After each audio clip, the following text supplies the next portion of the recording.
Good evening. Matinee free വെബിനാറിലേക്ക് എല്ലാവർക്കും സ്വാഗതം. പതിപോലെ ഹോളിസ്റ്റിക് ഹെൽത്തിൻ്റെ വളരെ പ്രത്യേകതയുള്ള ഒരു ക്ലാസ് ആയിരിക്കണം ഇത്. കാരണം ഈ വിഷയത്തെക്കുറിച്ച് എല്ലാവർക്കും അത്ര ഗ്രാഹ്യം കാണത്തില്ല, എങ്കിലും ജനറലായിട്ടൊക്കെ അറിയാം. പക്ഷെ ഇതിൻ്റെ ഇമ്പോർട്ടൻസ് എന്താണ്, എന്തുകൊണ്ടാണ് ഈ ടെസ്റ്റ് എത്രമാത്രം പ്രാധാന്യമുള്ളത്, എന്താണ് ഈ ടെസ്റ്റ്, എന്താണ് ഇതിൻ്റെ കണ്ടന്റ്, എന്തൊക്കെയാണ് ഇതിൻ്റെ കോൺസിക്വൻസസ്, ശ്രദ്ധിച്ചില്ലെങ്കിൽ എന്ത് സംഭവിക്കും, എങ്ങനെ സോൾവ് ചെയ്യാം, എല്ലാം സനൽ സാറിൽ നിന്ന് കേൾക്കാം. Sanal sir, you are welcome. Thank you Sabu sir.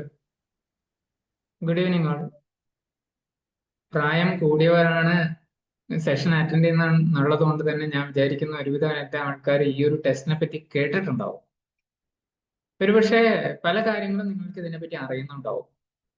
എന്നാലും ഈ ഒരു കാര്യം എന്തുകൊണ്ട് ഇത്ര പ്രാധാന്യം, അതും നമ്മുടെ സാധാരണ നിത്യജീവിതത്തിൽ ഈ പ്രായം കൂടിയവർ മാത്രമല്ല, പ്രായം ഒരുപക്ഷെ ഏജിങ് ആർക്കൊക്കെ ഉണ്ടോ, പ്രായം ആർക്കൊക്കെ കൂടുന്നുണ്ടോ, അവർക്കൊക്കെ അത്യാവശ്യമായിട്ടുള്ള ഒരു ടെസ്റ്റാണ് ഈ HbA1c ടെസ്റ്റ് എന്നുള്ളത് പറഞ്ഞുകൊണ്ട് ഞാൻ കടക്കാം കാര്യത്തിലേക്ക് കണ്ടോ. സോ ഒരു സെക്കൻഡ്.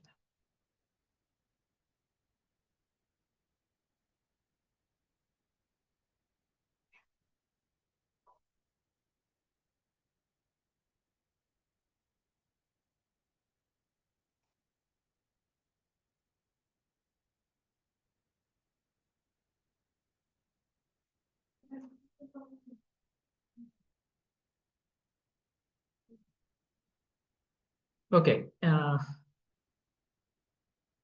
എന്താണ് HbA1c ടെസ്റ്റ്? ഇതാണ് ഇന്നത്തെ പ്രധാനപ്പെട്ട ചോദ്യം. ഈ ഒരു ചോദ്യം എന്തുകൊണ്ട് ഞാൻ ചോദിക്കുന്നു എന്ന് വെച്ച് കഴിഞ്ഞാൽ, ഒരുപാട് ആൾക്കാർക്ക് ഇതിനെപ്പറ്റി ശരിയായ കാര്യങ്ങൾ അറിയാം, ഒരുപാട് ആൾക്കാർ ഇതിനെ തെറ്റായിട്ട് ധരിച്ചിട്ടുമുണ്ട്.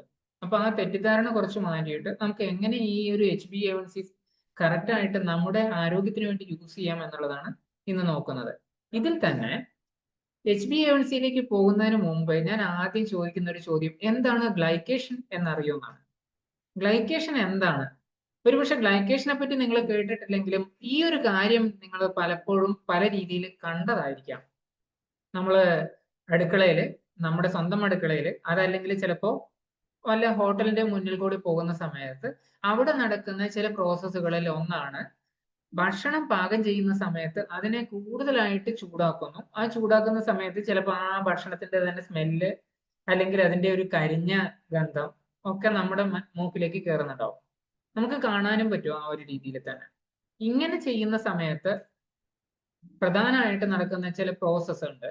അതിലൊന്നാണ് കാരമലൈസേഷൻ, മറ്റൊന്നാണ് മല്ലിയാർഡ് റിയാക്ഷൻ എന്ന് പറയുന്നത്. കാരമലൈസേഷൻ എന്ന് പറഞ്ഞു കഴിഞ്ഞാൽ സാധാരണഗതിയിൽ നമ്മുടെ ഗ്ലൂക്കോസ് അല്ലെങ്കിൽ പഞ്ചസാര ചൂടാക്കുമ്പോൾ സംഭവിക്കുന്ന ഒരു പ്രോസസ്സാണ്. അതുകൊണ്ട് എന്താ പെട്ടെന്ന് പറ്റുകയെന്ന് വെച്ച് കഴിഞ്ഞാൽ അതിനൊരു ചുവപ്പ് കളർ അല്ലെങ്കിൽ ഒരു ബ്രൗണിഷ് കളർ പെട്ടെന്ന് വരും ഭക്ഷണത്തിന്. ഈ കാരമലൈസേഷൻ കൂടുതലായിട്ട് സ്വീറ്റ്സ് ഉണ്ടാക്കുന്ന സമയത്തൊക്കെ ഉപയോഗിക്കാറുണ്ട്. പ്രത്യേകിച്ച് ഈവൻ പായസത്തിന് പോലും ഒരു ചെറിയ ചുവപ്പ് കളർ കൊടുക്കാൻ വേണ്ടിയിട്ടൊക്കെ. എന്നാൽ ഉള്ളി, സവാള അല്ലെങ്കിൽ മറ്റു ചില ഭക്ഷണ സാധനങ്ങൾ തന്നെ നമ്മൾ കുക്ക് ചെയ്യുന്ന സമയത്ത് ആദ്യം അതിനെ ഡീപ് ഫ്രൈ ചെയ്യുന്ന സമയത്ത് തീർച്ചയായിട്ടും അതിന് ഒരു മാറ്റം ഉണ്ടാവും. അപ്പോൾ കാരമലൈസേഷൻ പൊതുവെ ഗ്ലൂക്കോസിൽ മാത്രമാണ്, സിമ്പിൾ കാർബോഹൈഡ്രേറ്റിൽ മാത്രമാണ് നടക്കുന്നതെങ്കിൽ ഈ മല്ലിയാർഡ് റിയാക്ഷൻ എന്ന് പറയുന്നതൊക്കെ ഭക്ഷണത്തിൽ പ്രോട്ടീനും അതുപോലെ തന്നെ ഷുഗറും കമ്പൈൻ ചെയ്യുന്ന സമയത്ത് അതിന്റെ കൂടെ ചൂട് കൂടി ഉണ്ടാകുമ്പോഴാണ് റിയാക്ഷൻ നടക്കുന്നത്. അപ്പോഴാണ് ശരിക്കും പറഞ്ഞു കഴിഞ്ഞാൽ അത് സ്മെല്ലൊക്കെ ഉണ്ടാക്കുന്നത്. ഈ ഒരു പ്രോസസ്സ് വളരെ വ്യാപകമായിട്ട് ഇന്ന് കുക്കിംഗ് അല്ലെങ്കിൽ ഫുഡ് ഇൻഡസ്ട്രിയിൽ ഉപയോഗിക്കുന്നുണ്ട്. അതിന്റെ പല ഗുണങ്ങൾ എന്തൊക്കെയാന്ന് വെച്ച് കഴിഞ്ഞാൽ അരോമ, അതുപോലെ തന്നെ ടേസ്റ്റ്, അതുപോലെ തന്നെ നമ്മുടെ കണ്ണിന് ശരിക്കും ഇമ്പം ഉണ്ടാക്കുന്ന അല്ലെങ്കിൽ കണ്ണിന് വളരെ ഈസി ആയിട്ട് അബ്സോർബ് ചെയ്യാൻ പറ്റുന്ന രീതിയിലുള്ള നിറം, ഇത്തരം കാര്യങ്ങളൊക്കെ നമുക്ക് ഭക്ഷണത്തിന് കൊടുക്കാൻ പറ്റുന്നുണ്ട്. അതേസമയത്ത് ഈ ഗ്ലൈക്കേഷൻ എന്ന് പറയുന്നത് രണ്ട് രീതിയിൽ നടക്കും. ഒന്ന് നമ്മുടെ ഭക്ഷണത്തിൽ നടക്കും, മറ്റൊന്ന് നമ്മുടെ ഇൻവിവോ ആൻഡ് ഇൻവിട്രോ എന്ന് പറയും. നമ്മുടെ പുറത്ത്, ശരീരത്തിന് പുറത്തും നടക്കും, ശരീരത്തിനകത്തും നടക്കും. എനിവേ, ഈ ശരീരത്തിനകത്ത് നടക്കുന്ന പ്രോസസ്സിന് ഇൻവിവോ എന്ന് പറയുമ്പോൾ ഇവിടെ എന്താ സംഭവിക്കുന്നതെന്ന് വെച്ച് കഴിഞ്ഞാൽ ശരീരത്തിനകത്ത് ഷുഗർ, ബ്ലഡ് ഷുഗർ അല്ലെങ്കിൽ ഷുഗർ നമ്മൾ ഭക്ഷണത്തിലുണ്ടല്ലോ, ഈ ഷുഗർ അതുപോലെ തന്നെ പലതരത്തിലുള്ള കാർബോഹൈഡ്രേറ്റ് അത് പലതരത്തിലുള്ള പ്രോട്ടീൻ കോമ്പൗണ്ട്സും ആയിട്ട് മിക്സ് ചെയ്യുമ്പോൾ, അമിനോ ആസിഡിന്റെ പലതരത്തിലുള്ള കോമ്പൗണ്ട്സും ആയിട്ട് മിക്സ് ചെയ്യുന്ന സമയത്ത് അത് ക്രിയേറ്റ് ചെയ്യുന്ന ഒരു ഗ്രൂപ്പ് ഓഫ് ഐറ്റംസ് ഉണ്ട്. അതിന്റെ പേരാണ് ഏജസ് അല്ലെങ്കിൽ അഡ്വാൻസ്ഡ് ഗ്ലൈക്കേഷൻ എൻഡ് പ്രൊഡക്ട്സ്. ഇത്തരം അഡ്വാൻസ്ഡ് ഗ്ലൈക്കേഷൻ എൻഡ് പ്രൊഡക്ട്സ് നമ്മുടെ സ്കിന്ന് ഏജ് ആവാൻ വേണ്ടിയിട്ട് പ്രധാനമായിട്ട് കാരണമാവുന്നുണ്ട്. അപ്പൊ നമുക്ക് മുഖത്ത് കാണുന്ന ചുളിവുകൾ, കഴിഞ്ഞ ദിവസം ഞാൻ പറഞ്ഞിരുന്നു, മുഖത്ത് കാണുന്ന ചുളിവുകൾ മാത്രം നോക്കിയിട്ട് നമ്മൾ എന്ത് പറഞ്ഞാൽ പോരാ, നമ്മുടെ പ്രായം പറഞ്ഞാൽ പോരാന്ന്. നമ്മൾ അതിന്റെ ശരീരത്തിനകത്തുള്ള മസിൽസിന്റെയും ഒക്കെ അളവ് നോക്കണമെന്ന് പറഞ്ഞിരുന്നു. അത് ആണെങ്കിൽ കൂടി ഈ കാഴ്ചയില് സ്കിന്നിന് ഉണ്ടാവുന്ന ചുളിവുകളൊക്കെ പ്രധാനമായിട്ടും ഈ ഒരു ഗ്ലൈക്കേഷന്റെ റിസൾട്ടാണ്. ഓക്കെ, സോ എന്താണ് ശരിക്കും ഗ്ലൈക്കേഷൻ എന്ന് പറഞ്ഞു കഴിഞ്ഞാൽ? Sugar molecules, protein, fat, nucleic acid തുടങ്ങിയ ശരീരത്തിനകത്തുള്ള കോമ്പൗണ്ട്സ് ആയിട്ട് അല്ലെങ്കിൽ ശരീരത്തിന് പുറത്ത് പ്രോട്ടീനും ഫാറ്റും ഒക്കെ ആയിട്ട് കമ്പൈൻ ആകുമ്പോഴുണ്ടാകുന്ന പ്രോസസ്സിനെയാണ് ഗ്ലൈക്കേഷൻ എന്ന് പറയുന്നത്. ഇതിൽ തന്നെ മറ്റൊരു കാര്യം എന്താണെന്ന് വെച്ച് കഴിഞ്ഞാൽ, നമ്മുടെ ഈ ഗ്ലൈക്കേഷൻ ശരീരത്തിനകത്ത് നടക്കുന്ന സമയത്ത് പലതരത്തിലുള്ള മോളിക്യൂൾസ് ആയിട്ട് ബൈൻഡ് ചെയ്യും. നമ്മൾ ഇങ്ങനെ ചിന്തിച്ചു നോക്കുക, ചില തരത്തിലുള്ള സ്വീറ്റ്സ് ഇല്ലേ, ഈ സ്വീറ്റ്സ് ഉണ്ടാക്കുന്ന സമയത്ത് അത് മധുരം അതിനകത്ത് തന്നെ മിക്സ് ചെയ്തിട്ടുണ്ടാക്കാം. അതല്ലാതെ ആ സാധനം ഉണ്ടാക്കിയതിന് ശേഷം ജസ്റ്റ് മധുരത്തിൽ ഒന്ന് മുക്കിയെടുക്കാം. ഇങ്ങനെ ഈ മുക്കിയെടുക്കുന്ന സമയത്ത് അതിന് മുകളിൽ മുഴുവൻ ഷുഗർ പറ്റിപ്പിടിക്കുന്നില്ലേ? ഈ പറ്റിപ്പിടിക്കുന്ന ഷുഗർ അതിന് മാത്രമല്ല, നമ്മുടെ ശരീരത്തിനകത്തും ഇതുപോലെ പലതരത്തിലുള്ള പ്രോട്ടീനോ ആയിട്ടോ ഫാറ്റോ ആയിട്ടോ ഒക്കെ പറ്റിപ്പിടിക്കും. അങ്ങനെ ചേർന്ന് നിൽക്കുന്ന സമയത്ത് ആ ഷുഗർ മോളിക്യൂൾ ആ പ്രോട്ടീന്റെ അല്ലെങ്കിൽ ആ ഒരു ഫാറ്റ് കോമ്പൗണ്ടിന്റെ സ്ട്രക്ചർ, ഫങ്ഷൻ, അതിന്റെ പ്രവർത്തനങ്ങൾ, അതിന്റെ ആകൃതി, അതിന്റെ ടെക്സ്ചർ, ഇങ്ങനെയുള്ള കാര്യങ്ങളിലൊക്കെ മാറ്റം വരുത്തും. അങ്ങനെ മാറ്റം വരുത്തുന്ന സമയത്ത് പെർട്ടിക്കുലർലി ഇവിടെ ഇപ്പൊ കൊളാജന്റെ ഒരു എക്സാമ്പിൾ എടുത്തു കഴിഞ്ഞാൽ, കൊളാജൻ, എലാസ്റ്റിൻ നമ്മുടെ ശരീരത്തിനകത്തുള്ള രണ്ട് പ്രധാനപ്പെട്ട പ്രോട്ടീൻ ആണ്. ഈ പ്രോട്ടീൻ നമ്മുടെ സെൽവാളിനകത്തുണ്ട്. സെൽവാൾ എന്ന് വെച്ച് കഴിഞ്ഞാൽ കോശഭിത്തിയിലുണ്ട്, അതുപോലെ തന്നെ നമ്മുടെ സ്കിന്നിലുണ്ട്. അതുപോലെ തന്നെ ഒരുവിധം എല്ലാ കോമ്പൗണ്ട്സും, എല്ലാ കോശങ്ങളും നിർമ്മിച്ചിരിക്കുന്നതിന് ഈ കൊളാജൻ, എലാസ്റ്റിൻ വേണം. അത് ഫൈബേഴ്സ് രൂപത്തിലാണ്, അത് തീർച്ചയായിട്ടും വേണം. സോ ഷുഗർ മോളിക്യൂൾ ഇവിടെ കൊളാജനായിട്ട് അറ്റാച്ച് ചെയ്യുന്ന സമയത്ത് കൊളാജൻ അതിന്റെ ഷേപ്പും അതുപോലെ തന്നെ അതിന്റെ ആ ടെക്സ്ചറും ഒക്കെ വിട്ടുകളയും, അല്ലെങ്കിൽ അതിനെ ഇല്ലാതാക്കും. എന്നിട്ട് അത് ഒരുപക്ഷെ ബ്രിട്ടിലാവും, എന്ന് പറഞ്ഞു കഴിഞ്ഞാൽ പൊട്ടിപ്പോകുന്ന രീതിയിലേക്ക് എത്തും. അങ്ങനെ പൊട്ടിപ്പോകുമ്പോഴാണ് പലപ്പോഴും അത് നമ്മുടെ ശരീരത്തിൽ കാണാൻ പറ്റുന്ന രീതിയിലേക്ക് എത്തുന്നത്. അപ്പോൾ ഇതുകൊണ്ട് നമ്മുടെ കാണാൻ പറ്റുന്നത് പെർട്ടിക്കുലർലി സ്കിന്നിന് ഏജ് വരുന്നത് ഒക്കെ പറഞ്ഞില്ലേ, അത് ഇവിടെ ഒരു സ്ലൈഡിൽ ഞാൻ കാണിച്ചു തരാം. പൊതുവെ ഇങ്ങനെയുള്ള ഗ്ലൈക്കേഷൻ നടന്നതിന് ശേഷം ഇങ്ങനെയുള്ള ഒരു സ്കിന്നിന്റെ ടെക്സ്ചർ മാറിയിട്ട് ഇങ്ങനെയൊക്കെ വന്നു കഴിഞ്ഞാൽ തീർച്ചയായിട്ടും ഇതൊക്കെ മൈക്രോസ്കോപ്പിക് എവാലുവേഷനിൽ നമ്മൾ കാണുന്നതാണ്, നമുക്ക് തന്നെ കാണാൻ പറ്റുന്നതാണ്. സോ അങ്ങനെ കാണുന്നത് ഈ ഒരു രീതിയിലേക്ക് എത്തിക്കഴിഞ്ഞാൽ സ്കിന്നിന് സ്മൂത്ത്നെസ് ഉണ്ടാവില്ല. ചെറിയ കുട്ടികളുടെയൊക്കെ ചിലപ്പോൾ നമ്മുടെ സ്കിൻ തൊട്ട് കഴിഞ്ഞാൽ അകത്തേക്ക് പോകും, അതുപോലെ പുറത്തേക്കും വരും അല്ലെ? ആ ഇലാസ്റ്റിസിറ്റി നഷ്ടപ്പെട്ടു കഴിഞ്ഞാലോ? അങ്ങനെയുള്ള കാര്യങ്ങളൊക്കെ ഇതിൽ നടക്കുന്നുണ്ട്. സോ ഈ ഗ്ലൈക്കേഷൻ ശരിക്കും പറഞ്ഞു കഴിഞ്ഞാൽ അവിടെ കൊണ്ട് നിർത്തുന്നില്ല. നമ്മുടെ ശരീരം ജീവനുള്ളതാണ്. ഈ ജീവനുള്ള ശരീരത്തിൽ ഈ ഷുഗറും കൊളാജനും ഒക്കെ മിക്സ് ചെയ്യുന്ന സമയത്ത് പിന്നെ ഉണ്ടാവുന്ന ചില പ്രത്യേക സ്പീഷീസ് അല്ലെങ്കിൽ ചില സാധനങ്ങളുടെ പേരാണ് ROS അല്ലെങ്കിൽ റിയാക്റ്റീവ് ഓക്സിജൻ സ്പീഷീസ്. ഇത് അഡ്വാൻസ്ഡ് ഗ്ലൈക്കേഷൻ എൻഡ് പ്രൊഡക്ട്സും ആയിട്ട് മിക്സ് ആയിട്ട് നമ്മുടെ ശരീരത്തിൽ പലതരത്തിലുള്ള പ്രോസസ്സ് സ്വന്തമായിട്ട് ക്രിയേറ്റ് ചെയ്യും. അതിന് റേജസ് എന്ന് പറയാം. റേജ് എന്ന് പറഞ്ഞാൽ പൊതുവെ ദേഷ്യം വരുമ്പോൾ അല്ലെങ്കിൽ നമ്മുടെ ശരീരത്തിന് കുറച്ച് അറൗസലൊക്കെ വരുന്ന സമയത്ത് ഉണ്ടാവുന്ന ഒരു വേ ഓഫ് രീതിയാണ്. നമ്മുടെ ശരീരം ആ ഒരു രീതിയിലാണ് പിന്നെ പ്രവർത്തിക്കുക. അങ്ങനെ ഒരു റേജിങ് ആണ് ശരിക്കും പറഞ്ഞു കഴിഞ്ഞാൽ നമ്മുടെ ശരീരത്തിലെ കോശങ്ങൾ ചെയ്യുന്നതെന്ന് വേണമെങ്കിൽ ഇവിടെ ഇതിന്റെ ഒരു ഇംഗ്ലീഷ് എക്സ്പ്ലനേഷൻ പറയാം. ആക്ച്വലി ആ വേർഡ് മീനിങ് അങ്ങനെയല്ല, ബട്ട് നമുക്ക് അങ്ങനെ വേണമെങ്കിൽ പറയാം. സോ ഇത് ഇൻഫ്ലമേഷൻ ഉണ്ടാക്കും ശരീരത്തിൽ. പലതരത്തിലുള്ള ഇൻഫ്ലമേഷൻസ് പല ശരീരത്തിന്റെ പല ഭാഗങ്ങളിൽ സംഭവിക്കുമ്പോൾ നമുക്ക് വേദന അനുഭവപ്പെടാം, സ്വെല്ലിംഗ് അനുഭവപ്പെടാം, ഈവൻ നമ്മുടെ ശരീരത്തിന്റെ തന്നെ പ്രതിരോധ വ്യവസ്ഥ ശരീരത്തിനെ അറ്റാക്ക് ചെയ്യുന്ന സ്ഥിതിയിലേക്ക് എത്താം.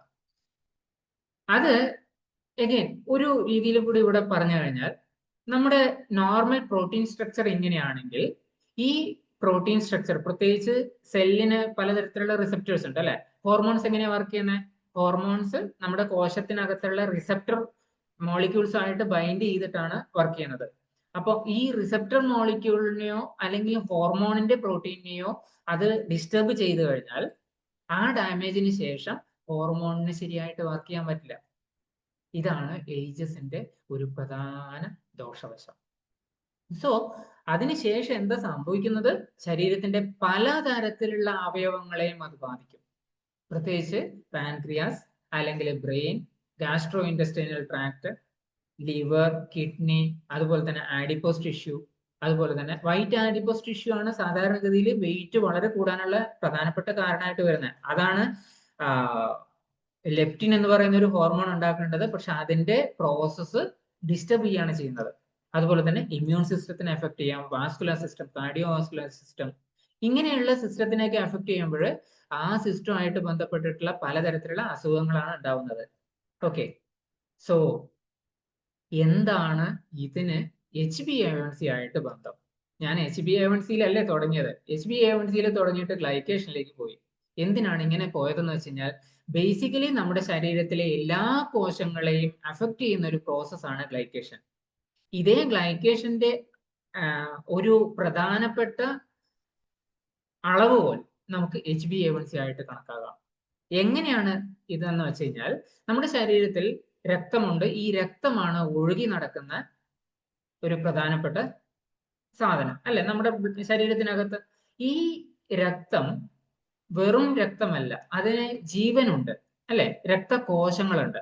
ഈ കോശങ്ങൾ കൂടാതെ ഇതിനകത്ത് പ്രത്യേകിച്ചും RBC, WBC, ചുവന്ന രക്താണുക്കൾ, അതുപോലെ തന്നെ വെളുത്ത രക്താണുക്കൾ, അതുപോലെ തന്നെ പ്ലേറ്റ്ലെറ്റ്സ്, പ്ലാസ്മ, ഇത്രയും കോമ്പണൻസ് ഇതിനകത്തുണ്ട്.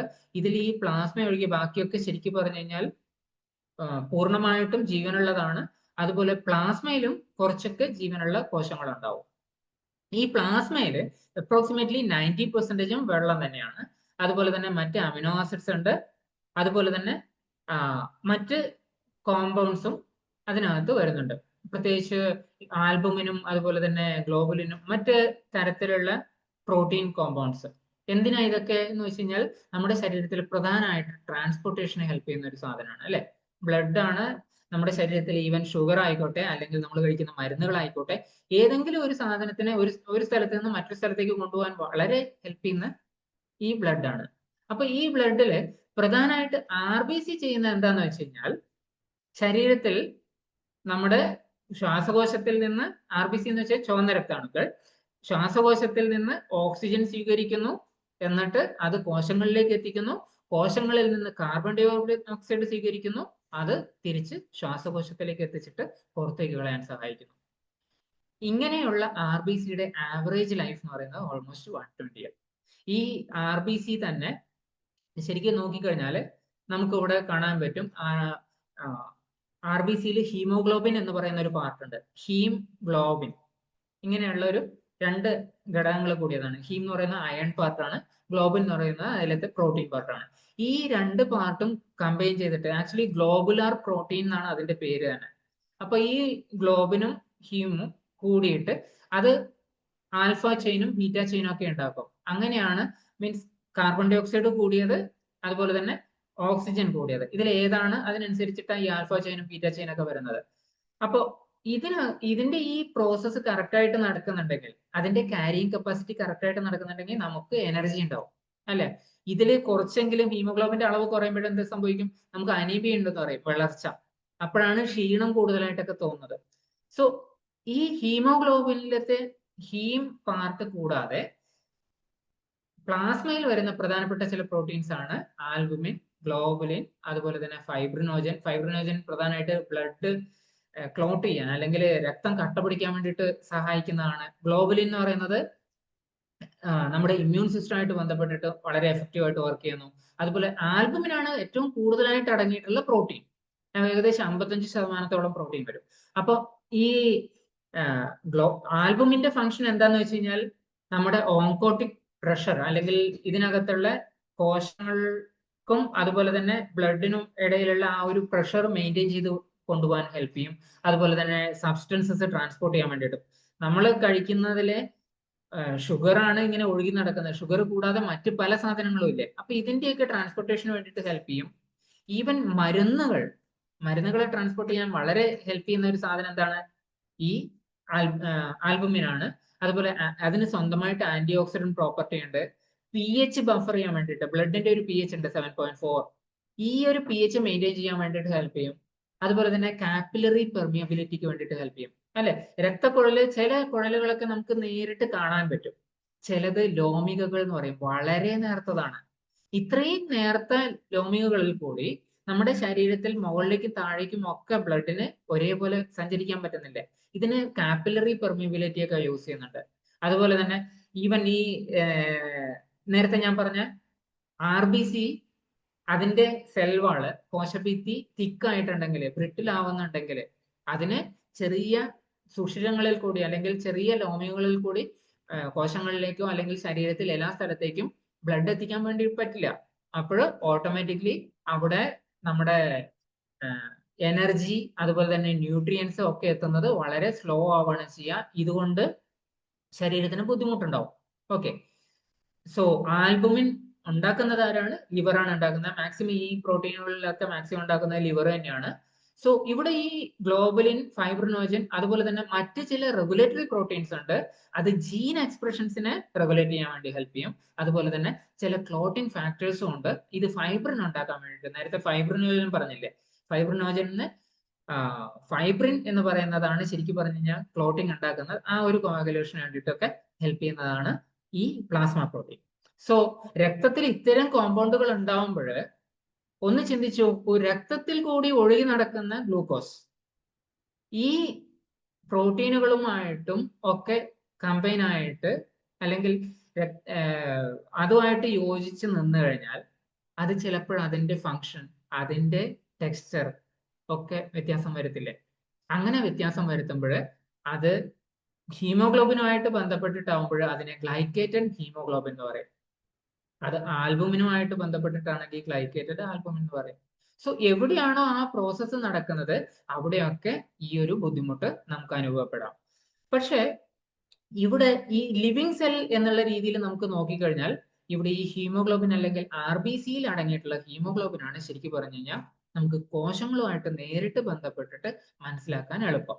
ഓക്കെ, സോ ആൽബുമിൻ എന്ന സാധനത്തിലാണ് ഗ്ലൈക്കേഷൻ നടക്കുന്നതെങ്കിൽ ഇവിടെ ഇത്രയും പ്രശ്നങ്ങളിൽ ബുദ്ധിമുട്ടുണ്ടാവാം. ഇൻക്ലൂഡിങ് മരുന്നിന്റെ എഫക്റ്റ് പോലും ശരിയായിട്ട് നടക്കണമെന്നില്ല, ആന്റി ഓക്സിഡന്റ് പ്രോപ്പർട്ടീസ് നടക്കണമെന്നില്ല, ട്രാൻസ്പോർട്ട് ഓഫ് സബ്സ്റ്റൻസസ് ശരിയായ രീതിയിൽ, ന്യൂട്രീഷൻ, ടോക്സിൻ, എല്ലാ സബ്സ്റ്റൻസസും വരും കേട്ടോ, ഗുണമുള്ളതും ദോഷമുള്ളതും ഒക്കെ. കാരണം എല്ലാ സാധനങ്ങളും നമ്മുടെ കഴിക്കുന്നത് കോശങ്ങളിലേക്ക് എത്തുന്നതും കോശങ്ങളിൽ ഉള്ള വേസ്റ്റ് പുറത്തേക്ക് പോകുന്നതും ഒക്കെ ഇതേ ആൽബുമിന്റെ ഹെൽപ്പോട് കൂടിയിട്ടാണ്. സോ ഇതൊക്കെ കറക്റ്റ് ആയിട്ട് നടക്കണം എന്നില്ല അവിടെ ഗ്ലൈക്കേഷൻ നടക്കുമ്പോൾ. ഓക്കെ, അപ്പോ നമുക്ക് ഈ ഗ്ലൈക്കേഷൻ ബ്ലഡിൽ നടക്കുമ്പോൾ നമുക്ക് അറിയാൻ വേണ്ടിയിട്ട് കുറച്ചുകൂടി എളുപ്പമുള്ള ഒരു സാധനം എന്താണ്? ഹീമോഗ്ലോബിൻ. സോ ഗ്ലൈക്കേറ്റഡ് ഹീമോഗ്ലോബിനെ നമുക്ക് കുറച്ചുകൂടി മനസ്സിലാക്കാം. നോർമലി നമ്മുടെ ഹീമോഗ്ലോബിനിൽ ഗ്ലൈക്കേഷൻ നടക്കുന്ന സമയത്ത് HB എന്ന് പറയുന്നത് ഹീമോഗ്ലോബിൻ, A1C, HbA1c, ഈ ഹീമോഗ്ലോബിൻ ശരിക്കും പറഞ്ഞു കഴിഞ്ഞാൽ അതിന്റെ കൂടെ ആൽഫ, അതിന്റെ കൂടെ ABC, ഇങ്ങനെ 3 തരത്തിലുള്ള HbA1A, HbA1b, HbA1c, ഇങ്ങനെ 3 തരത്തിലുള്ള ഗ്ലൈക്കേഷൻ പ്രൊഡക്ട്സ് ആണ് ഉണ്ടാവുന്നത്. ഇതിൽ തന്നെ കുറച്ചുകൂടി സ്റ്റേബിൾ ആയിട്ട് കുറച്ചു കാലം അതുപോലെ നിലനിൽക്കുന്ന ഒരു സാധനം HbA1c ആയതുകൊണ്ടാണ് ഈ ഒരു ടെസ്റ്റിന് പൊതുവെ HbA1c എന്ന് പറയുന്നത്. HbA1cക്ക് ഒരു പ്രത്യേക ചാർട്ട് ഉണ്ട്. ഈ ടെസ്റ്റിന്റെ റിസൾട്ട് എങ്ങനെയാണെന്ന് നമുക്ക് മനസ്സിലാക്കാൻ വേണ്ടിയിട്ടാണ്. ഇത് എന്തുകൊണ്ട് ഇങ്ങനെയൊരു ടെസ്റ്റ് പ്രാബല്യത്തിൽ വന്നു എന്ന് വെച്ച് കഴിഞ്ഞാൽ, മുമ്പ് കാലത്ത് അല്ലെങ്കിൽ ഈവൻ ഞാൻ സർവീസിലുള്ള സമയത്ത് ഒക്കെ തന്നെ അവിടെയൊക്കെ ഒരു മെഡിക്കൽ ടെസ്റ്റ് നടക്കും. മെഡിക്കൽ ടെസ്റ്റ് എന്ന് വെച്ച് കഴിഞ്ഞാൽ ആനുവൽ മെഡിക്കൽ ആണ്. ഈ ഒരു ആനുവൽ മെഡിക്കലിന് നമ്മുടെ ബ്ലഡ് ഷുഗർ, ഫാസ്റ്റിംഗ് ബ്ലഡ് ഷുഗറും അതുപോലെ തന്നെ PP ബ്ലഡ് ഷുഗറും ഒക്കെ ചെക്ക് ചെയ്യാനുണ്ട്. ഈ ബ്ലഡ് ഷുഗർ ചെക്ക് ചെയ്യും എന്നുള്ളത് കൊണ്ട് തന്നെ സാധാരണഗതിയിൽ ഒരു ലേശം അങ്ങോട്ടോ ഇങ്ങോട്ടോ ഒക്കെ ഡൗട്ടിലുള്ള അല്ലെങ്കിൽ ഭക്ഷണശീലങ്ങളിൽ വളരെ മോശം രീതി കൈകാര്യം ചെയ്യുന്ന ഒരാളാണെങ്കിൽ തലേന്ന് ദിവസം രാത്രിയിൽ ഒന്നും പ്രത്യേകിച്ച് കഴിക്കില്ല. പിറ്റേന്ന് രാവിലെ പോയി ടെസ്റ്റ് ചെയ്യുന്ന സമയത്ത് തീർച്ചയായിട്ടും അയാളുടെ ഫാസ്റ്റിംഗ് ബ്ലഡ് ഷുഗർ നോർമൽ ലെവലിൽ ഉണ്ടാവും. ഇങ്ങനെ ഒരു ബുദ്ധി അവർ ഉപയോഗിച്ച് തുടങ്ങിയപ്പോൾ, ഇത് ഇപ്പോഴും റീസെന്റ് നടന്നതല്ല, ഇത്തരം കാര്യങ്ങൾ മുമ്പും നടക്കാറുണ്ടായിരുന്നു. പക്ഷെ ഇത്തരം ആൾക്കാരിൽ പിന്നീട് പലതരത്തിലുള്ള ഹെൽത്ത് ഇഷ്യൂസ് കൂടുതലായി കണ്ടു തുടങ്ങിയപ്പോൾ ഇതിനെ എങ്ങനെയാണ് നമുക്ക് മനസ്സിലാക്കാൻ പറ്റുക കുറച്ചുകൂടി എളുപ്പത്തിൽ നിന്ന് ശ്രദ്ധിച്ചു. അങ്ങനെയാണ് മെഡിക്കൽ സയൻസ് ഈ ഒരു HbA1c ടെസ്റ്റിലേക്ക് എത്തിയത്. HbA1c ടെസ്റ്റിൽ നമുക്ക് 120 ദിവസത്തെ ആവറേജ് ബ്ലഡ് RBC ലൈഫ് 120 ദിവസമാണല്ലോ. അപ്പൊ ഈ 120 ദിവസത്തെ ബ്ലഡ് ഷുഗർ RBC ആയിട്ട് അറ്റാച്ച് ചെയ്തിട്ട് ഏത് ലെവലിൽ പോകുന്നു എന്നുള്ളതിന്റെ ഒരു ആവറേജ് ആണ് നമുക്ക് കണക്കാക്കാൻ പറ്റുക. അങ്ങനെ നമ്മൾ എടുക്കുമ്പോൾ ഇതിന് ഒരു പെർസെൻറ്റേജ് ലെവൽ വെച്ചിട്ടാണ് നോക്കുന്നത്. 5.7 മുതൽ 6.5 അല്ലെങ്കിൽ അതിന് മുകളിലേക്കുള്ള ഒരു രീതിയിലാണ് നമുക്കിതിനെ എടുക്കാൻ പറ്റുന്നത്. ഇതില് നോർമൽ ലെവൽ എന്ന് ഉദ്ദേശിക്കുന്നത് ഒരു 4 മുതൽ 5.7 വരെയൊക്കെയുള്ള പെർസെൻറ്റേജ് ആണെങ്കിൽ അദ്ദേഹത്തിന്റെ HbA1c ലെവൽ നോർമൽ ആണെന്ന് പറയും. പ്രീ ഡയബറ്റീസ് എന്ന് പറയുന്നത് പ്രമേഹത്തിന് സാധ്യതയുണ്ട് എന്നുള്ള ഒരു രീതിയിലേക്ക് എത്തുന്നത് 5.7 മുതൽ 6.4 വരെയാണ്. ഡയബറ്റീസ് ആണെന്ന് പറയുന്നത്, പ്രമേഹം ഉണ്ടെന്ന് തീർച്ചയായിട്ടും പറയാൻ പറ്റുന്ന ഒരു സ്റ്റേജ് എന്ന് പറയുന്നത് 6.5% മുകളിലുള്ള ആളിലാണ്. സോ ഈ ഒരു HbA1c കൂടുതലാവുന്ന സമയത്ത് നമുക്ക് പ്രധാനപ്പെട്ട എഫക്റ്റ് ആവുന്ന പ്രധാനപ്പെട്ട ചില ഓർഗൻസ് നോക്കിക്കഴിഞ്ഞാൽ അതിൽ കണ്ണ് വരുന്നുണ്ട്. അതുപോലെ തന്നെ കാർഡിയോവാസ്കുലർ സിസ്റ്റം, നമ്മുടെ രക്തക്കുഴലുകളിലാണ് ഇത് പറ്റിപ്പിടിച്ചിരിക്കുന്നതെങ്കിൽ തീർച്ചയായിട്ടും അത് ബ്രിട്ടിലാവും, അല്ലെങ്കിൽ അവിടെ ബ്ലോക്ക് പോലെയുള്ള പ്രശ്നങ്ങൾ വരാം. രക്തസമ്മർദ്ദം കൂടാം. കണ്ണിനാണെങ്കിൽ കാറ്ററാക്ട് പോലെയുള്ള പ്രശ്നങ്ങൾ, തിമിരമായിട്ട് ബന്ധപ്പെട്ടിട്ടുള്ള പ്രശ്നങ്ങളൊക്കെ ഉണ്ടാവാം. ന്യൂറോൺസിനെ എഫക്ട് ചെയ്യുന്ന സമയത്ത് ഡയബറ്റിക് ന്യൂറോപ്പതി പോലെയുള്ള പ്രശ്നങ്ങൾ ഉണ്ടാവാം. പ്രത്യേകിച്ച് നമ്മുടെ സംവേദനശീലം അല്ലെങ്കിൽ സെൻസിറ്റിവിറ്റി ഇഷ്യൂ നമുക്ക് കുറയാം. സെൻസിറ്റിവിറ്റി ഇഷ്യൂ ഉണ്ടാവാം എന്ന് വെച്ച് കഴിഞ്ഞാൽ നംബ്നെസ് ഒക്കെ ഇല്ലേ, അതുപോലെയുള്ള പ്രശ്നങ്ങളൊക്കെ പ്രത്യേകിച്ചും ഈ ഒരു കേസിൽ ന്യൂറോൺസുമായിട്ട് ബന്ധപ്പെട്ടിട്ടുണ്ടാവാം. അതുപോലെ തന്നെ ഓർമ്മയായിട്ട് ബന്ധപ്പെട്ടിട്ടുള്ള പെട്ടെന്ന് നമ്മുടെ കാൽക്കുലേഷൻസിൽ അല്ലെങ്കിൽ റെസിപ്രോക്കേഷൻ എന്ന് പറയും, നമ്മുടെ മനസ്സും ശരീരവും ഒരേ കോർഡിനേഷനിൽ വർക്ക് ചെയ്യേണ്ട ചില സമയങ്ങളിൽ അത് നേരെ വർക്ക് ചെയ്യാതിരിക്കാം. ഇങ്ങനെയൊക്കെയുള്ള ഇഷ്യൂസ് വരുന്നത് ന്യൂറോൺസുമായിട്ട് ബന്ധപ്പെട്ടിട്ട്, നെഫ്രോൺസ് എന്ന് പറയുന്നത് കിഡ്നി ആയിട്ട് ബന്ധപ്പെട്ടിട്ട് വരുമ്പോൾ നെഫ്രോൺസിനെ എഫക്ട് ചെയ്തിട്ടുള്ളത് കൊണ്ടായിരിക്കാം. ഇങ്ങനെയുള്ള പല കാര്യങ്ങളും വരുന്നത് ഈ ഒരു HbA1c ഹയർ ലെവലിൽ നിൽക്കുന്ന സമയത്താണ്. HbA1c 90, ഇതിനൊരു ചാർട്ട് കൊടുത്തിട്ടുണ്ട്. ഒരു 5% എന്ന് പറഞ്ഞു കഴിഞ്ഞാൽ നമ്മുടെ ആവറേജ് ബ്ലഡ് ഷുഗർ ലെവൽ എന്ന് പറയുന്നത് ഓൾമോസ്റ്റ് 90 ആയിരിക്കും. അതുപോലെ തന്നെ 6 ആണെങ്കിൽ ഒരു 120-അടുത്തായിരിക്കും നമ്മുടെ ആവറേജ് ബ്ലഡ് ഷുഗർ ലെവൽ. 7% എന്ന് പറയുന്നത് അപ്രോക്സിമേറ്റ്ലി 150ക്ക് അടുത്ത് വരും. 8% എന്ന് പറയുന്നത് അപ്രോക്സിമേറ്റ്ലി 180 ആയിരിക്കും നമ്മുടെ ആവറേജ് ബ്ലഡ് ഷുഗർ ലെവൽ. അത് തന്നെ 10 എന്ന് പറയുമ്പോൾ 240 മുകളിലേക്ക് പോയി നമ്മുടെ ബ്ലഡ് ഷുഗർ. 14 എന്ന് പറയുമ്പോൾ ബ്ലഡ് ഷുഗർ 360 മുകളിൽ പോയി. ഇതൊരു ആവറേജ് കാൽക്കുലേഷൻ ആണ്. ഈ ഒരു ആവറേജ് കാൽക്കുലേഷൻ പറയുന്നത് എന്താണ്? നമ്മുടെ ശരീരത്തിൽ ഓൾമോസ്റ്റ് മാക്സിമം സമയങ്ങളിലും കൂടുതൽ ബ്ലഡ് ഷുഗർ ഉണ്ടായിരുന്നത് കൊണ്ട് RBCയെ അല്ലെങ്കിൽ ഹീമോഗ്ലോബിനെ ഇത് ഇത്രമാത്രം എഫക്ട് ചെയ്തിട്ടുണ്ട്. അവിടെ നിങ്ങൾ ഈ ഒരു 4 ഓർഗൻസിൽ മാത്രമായിട്ട് ഇത് നിർത്തരുത്. എന്തുകൊണ്ടാന്ന് വെച്ച് കഴിഞ്ഞാൽ കുറച്ചു നേരത്തെ ഞാൻ ആൽബുമിനെ പറ്റി പറഞ്ഞു, അല്ലെങ്കിൽ ബ്ലഡിനകത്തുള്ള പ്ലാസ്മയിനകത്തുള്ള മറ്റു പല പ്രോട്ടീനുകളെ പറ്റിയും പറഞ്ഞു, ഫാറ്റ്, പല സാധനങ്ങളും ഇതിനകത്തുണ്ട്. ശരീരത്തിലെ എല്ലാ കോശങ്ങളെയും ഇത് എഫക്ട് ചെയ്യുന്ന സമയത്ത് ഒന്ന് ചിന്തിച്ചു നോക്കൂ, അത് ഏത് ലെവലിലേക്ക് എത്തുന്നുണ്ടാവും. നമുക്ക് മെഷർ ചെയ്യാൻ പറ്റുന്ന ഈ ഒരു HbA1c മാത്രമാണെന്നേ ഉള്ളൂ. പക്ഷെ HbA1cയെ ഹീമോഗ്ലോബിനെ മാത്രമാണോ ഷുഗർ എഫക്ട് ചെയ്യുന്നുണ്ടാവുക? അല്ല, എല്ലാ കോശങ്ങളെയും എഫക്ട് ചെയ്യുന്നുണ്ടാവും. ഇതുകൊണ്ട് തന്നെ നമ്മുടെ ശരീരത്തിന്റെ പലതരത്തിലുള്ള സന്തുലനാവസ്ഥയ്ക്കും അപകടം സംഭവിക്കാം. ഹോർമോണുകളെ എഫക്ട് ചെയ്യാം, അല്ലെങ്കിൽ ഹോർമോണിന്റെ റിസപ്റ്ററുകളെ എഫക്ട് ചെയ്യാം. ഇതൊക്കെ നമുക്ക് മനസ്സിലാക്കാൻ ഏറ്റവും പ്രധാനമായിട്ട് അല്ലെങ്കിൽ ഏറ്റവും എളുപ്പത്തിലുള്ള ഒരു ടെസ്റ്റ് ആണ് HbA1c. ഇതിനെ ചെറുതായിട്ട് കാണരുത്.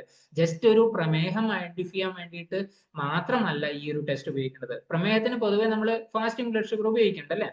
ഫാസ്റ്റിംഗ് ബ്ലഡ് ഷുഗർ എന്ന് വെച്ച് കഴിഞ്ഞാൽ നമ്മൾ ഓൾമോസ്റ്റ് ഒരു 11 മണിക്കൂർ മുതൽ 12 മണിക്കൂർ വരെ ഭക്ഷണം കഴിക്കാതിരുന്ന് അല്ലെങ്കിൽ കലോറി ഫുഡ് ഒന്നും തന്നെ കഴിക്കാതെ പിറ്റേന്ന് രാവിലെ ഒരു 6 മണി മുതൽ 8 മണി വരെയുള്ള സമയത്താണ് ഏറ്റവും നല്ലത്. രാവിലത്തെ സമയമാണ് FBS ഒക്കെ ചെക്ക് ചെയ്യാൻ, FBS കൊളസ്ട്രോൾ ലെവൽ ഒക്കെ ചെക്ക് ചെയ്യാൻ ഏറ്റവും നല്ല സമയം. സോ ആ സമയത്ത് നമ്മൾ പോയിട്ട് ടെസ്റ്റ് ചെയ്യുന്ന സമയത്ത് കിട്ടുന്ന റിസൾട്ട് ആണ് നമ്മൾ FBSന് ചെക്ക് ചെയ്യുന്നത്. സോ അത് ഫാസ്റ്റിംഗ് ബ്ലഡ് ഷുഗർ. അതേ സമയത്ത് HbA1c നമുക്ക് ഇങ്ങനെ ഒരു ഫാസ്റ്റിംഗ് ഒന്നും ആവശ്യമില്ല, എപ്പോൾ വേണമെങ്കിലും ടെസ്റ്റ് ചെയ്യാം. കാരണം അത് ഒരു ആവറേജ് ആണ് എടുക്കുന്നത്. 3 മന്ത്സിന്റെ ആവറേജ് എന്ന് പറയുന്നുണ്ടെങ്കിൽ എന്തുകൊണ്ടെന്ന് വെച്ച് കഴിഞ്ഞാൽ ആവറേജ് ലൈഫ് RBCയുടെ ലൈഫ് 120 ദിവസം ആയതുകൊണ്ട് ആ 3 to 4 മന്ത്സിന്റെ ആവറേജ് ആണ് വരിക. ബട്ട് ഒരു 3 മന്ത്സ് എന്ന് നമുക്ക് കണക്ക് കൂട്ടാം. അപ്പോൾ നമ്മൾ ഇന്നിപ്പോ ഒരു ടെസ്റ്റ് ചെയ്തിട്ട് നാളെ അല്ലെങ്കിൽ അടുത്ത ആഴ്ച വേറൊരു ഡോക്ടർ പറയുമ്പോൾ വീണ്ടും പോയിട്ട് ടെസ്റ്റ് ചെയ്യേണ്ട ആവശ്യമുണ്ടോ? ഇല്ല. നമ്മൾ 3 മാസം കൂടുമ്പോൾ ഒരു പ്രാവശ്യം ടെസ്റ്റ് ചെയ്താൽ തന്നെ മതി. ഒരു ഹെൽത്തി ആയിട്ടുള്ള ആളാണെങ്കിൽ സാധാരണഗതിയിൽ ഒരു 6 മാസം കൂടുമ്പോഴൊക്കെ ടെസ്റ്റ് ചെയ്താൽ മതി. എന്തിനു വേണ്ടിയിട്ടാന്ന് വെച്ച് കഴിഞ്ഞാൽ അയാൾക്ക് അയാളുടെ ആ ഹെൽത്തി ലൈഫ് സ്റ്റൈൽ അനലൈസ് ചെയ്യാൻ വേണ്ടിയിട്ട് മാത്രം. ഈവൻ അയാൾ ഹെൽത്തി ലൈഫ് സ്റ്റൈലിൽ നല്ല ഭക്ഷണം, നല്ല വ്യായാമം ചെയ്യുന്നുണ്ട്, അതുപോലെ തന്നെ ഉറക്കം, നല്ല മാനസിക സ്ഥിതി, ഇതൊക്കെ മെയിൻറ്റെയിൻ ചെയ്ത് പോകുന്ന ഒരാളാണെങ്കിൽ അയാൾ ഈവൻ 3 വർഷം കൂടുമ്പോൾ ഒരു പ്രാവശ്യം ചെയ്താലും മതി. പക്ഷെ ഇന്നത്തെ ഫാസ്റ്റ് മൂവിങ് ലൈഫിൽ ഒരുപക്ഷെ എല്ലാവർക്കും ഇത് അഷർ ചെയ്യാൻ പറ്റുന്നുണ്ടാവില്ല. സോ ഒരു വർഷത്തിൽ ഒരു പ്രാവശ്യമൊക്കെ തീർച്ചയായിട്ടും ഒരു 45 വയസ്സ് കഴിഞ്ഞ ഒരാൾ HbA1c ടെസ്റ്റ് ചെയ്യുന്നത് നല്ലതാണ്. നല്ലൊരു ലാബിൽ പോയിട്ട് ചെക്ക് ചെയ്യുക. ലാബിൽ പോയിട്ട് ചെക്ക് ചെയ്യുന്നത് തന്നെയാണ് നല്ലത്. ഇപ്പൊ പ്രിക്ക് വെച്ചിട്ടൊക്കെയുള്ള അല്ലെങ്കിൽ സൂചി കൊണ്ട് കുത്തിയിട്ട് ചെയ്യാൻ പറ്റുന്ന പലതും വന്നിട്ടുണ്ട്. പക്ഷെ അത്തരം ഉപകരണങ്ങളിലേക്ക് അല്ലാതെ ഒരു ലാബിൽ പോയിട്ട് തന്നെ ടെസ്റ്റ് ചെയ്യുന്നത് നല്ലതായിരിക്കും. ഇതിന്റെ ആക്യുറസി എത്രയാണ്? HbA1c ഞാൻ ഇന്ന് ഇപ്പൊ എന്റേത് 5 എത്തി എന്ന് പറഞ്ഞു കഴിഞ്ഞാൽ, അല്ലെങ്കിൽ 6 എത്തി എന്ന് പറഞ്ഞു കഴിഞ്ഞാൽ ഞാൻ അതിൽ അത്രമാത്രം ടെൻഷൻ അടിക്കേണ്ട ആവശ്യമുണ്ടോ? ടെസ്റ്റിന്റെ ആക്യുറസിയും അത്ര 100% നമുക്ക് ലാബ് ടു ലാബ് ഡിപ്പെൻഡ് ചെയ്തിട്ടേ പറയാൻ പറ്റുള്ളൂ. ഒരു ആവറേജ് 6 നമ്മളുടെ 6% ആണ് HbA1cയുടെ റിസൾട്ട് കാണിക്കുന്നതെങ്കിൽ ഒരു 5.5 മുതൽ 6.5 വരെ കണക്കാക്കണം. എന്ന് വെച്ച് കഴിഞ്ഞാൽ തീർച്ചയായിട്ടും ഡയബറ്റിക് സ്റ്റേജിലും എത്തിയിട്ടുണ്ടാവാം, അതല്ല താഴേക്കും ആയിരിക്കാം. സോ അതിന്റെ കോറിലേഷൻ വരുന്നത് എവിടെയാ? നമ്മുടെ ഫാസ്റ്റിംഗ് ബ്ലഡ് ഷുഗറും അതുപോലെ തന്നെ പോസ്റ്റ് പ്രാൻഡിയലും ഒക്കെ ചെക്ക് ചെയ്തിട്ടാണ്. സോ ഇവിടെ HbA1c ഡയബറ്റീസിനെ പറ്റി മാത്രം നോക്കുമ്പോഴാണ് ഇങ്ങനെ ഒരു ആക്യുറസിയുടെ ഞാൻ സൂചിപ്പിക്കുന്നത്. അത് കൂടാതെ മറ്റു പല കണ്ടീഷൻസും ഇതിനെ എഫക്ട് ചെയ്യും. ഉദാഹരണത്തിന് അനീമിക് ആയിട്ടുള്ള ഒരാൾ, അനീമിയയുടെ ആണെങ്കിൽ ഓൾറെഡി അയാളുടെ ശരീരത്തിൽ ഹീമോഗ്ലോബിന്റെ അളവ് കുറവാണ്. സോ അയാളുടെ ശരീരത്തിലെ ബ്ലഡ് ഷുഗർ ഹീമോഗ്ലോബിനായിട്ട് അറ്റാച്ച് ചെയ്യാനുള്ള സ്പേസ് കുറവല്ലേ.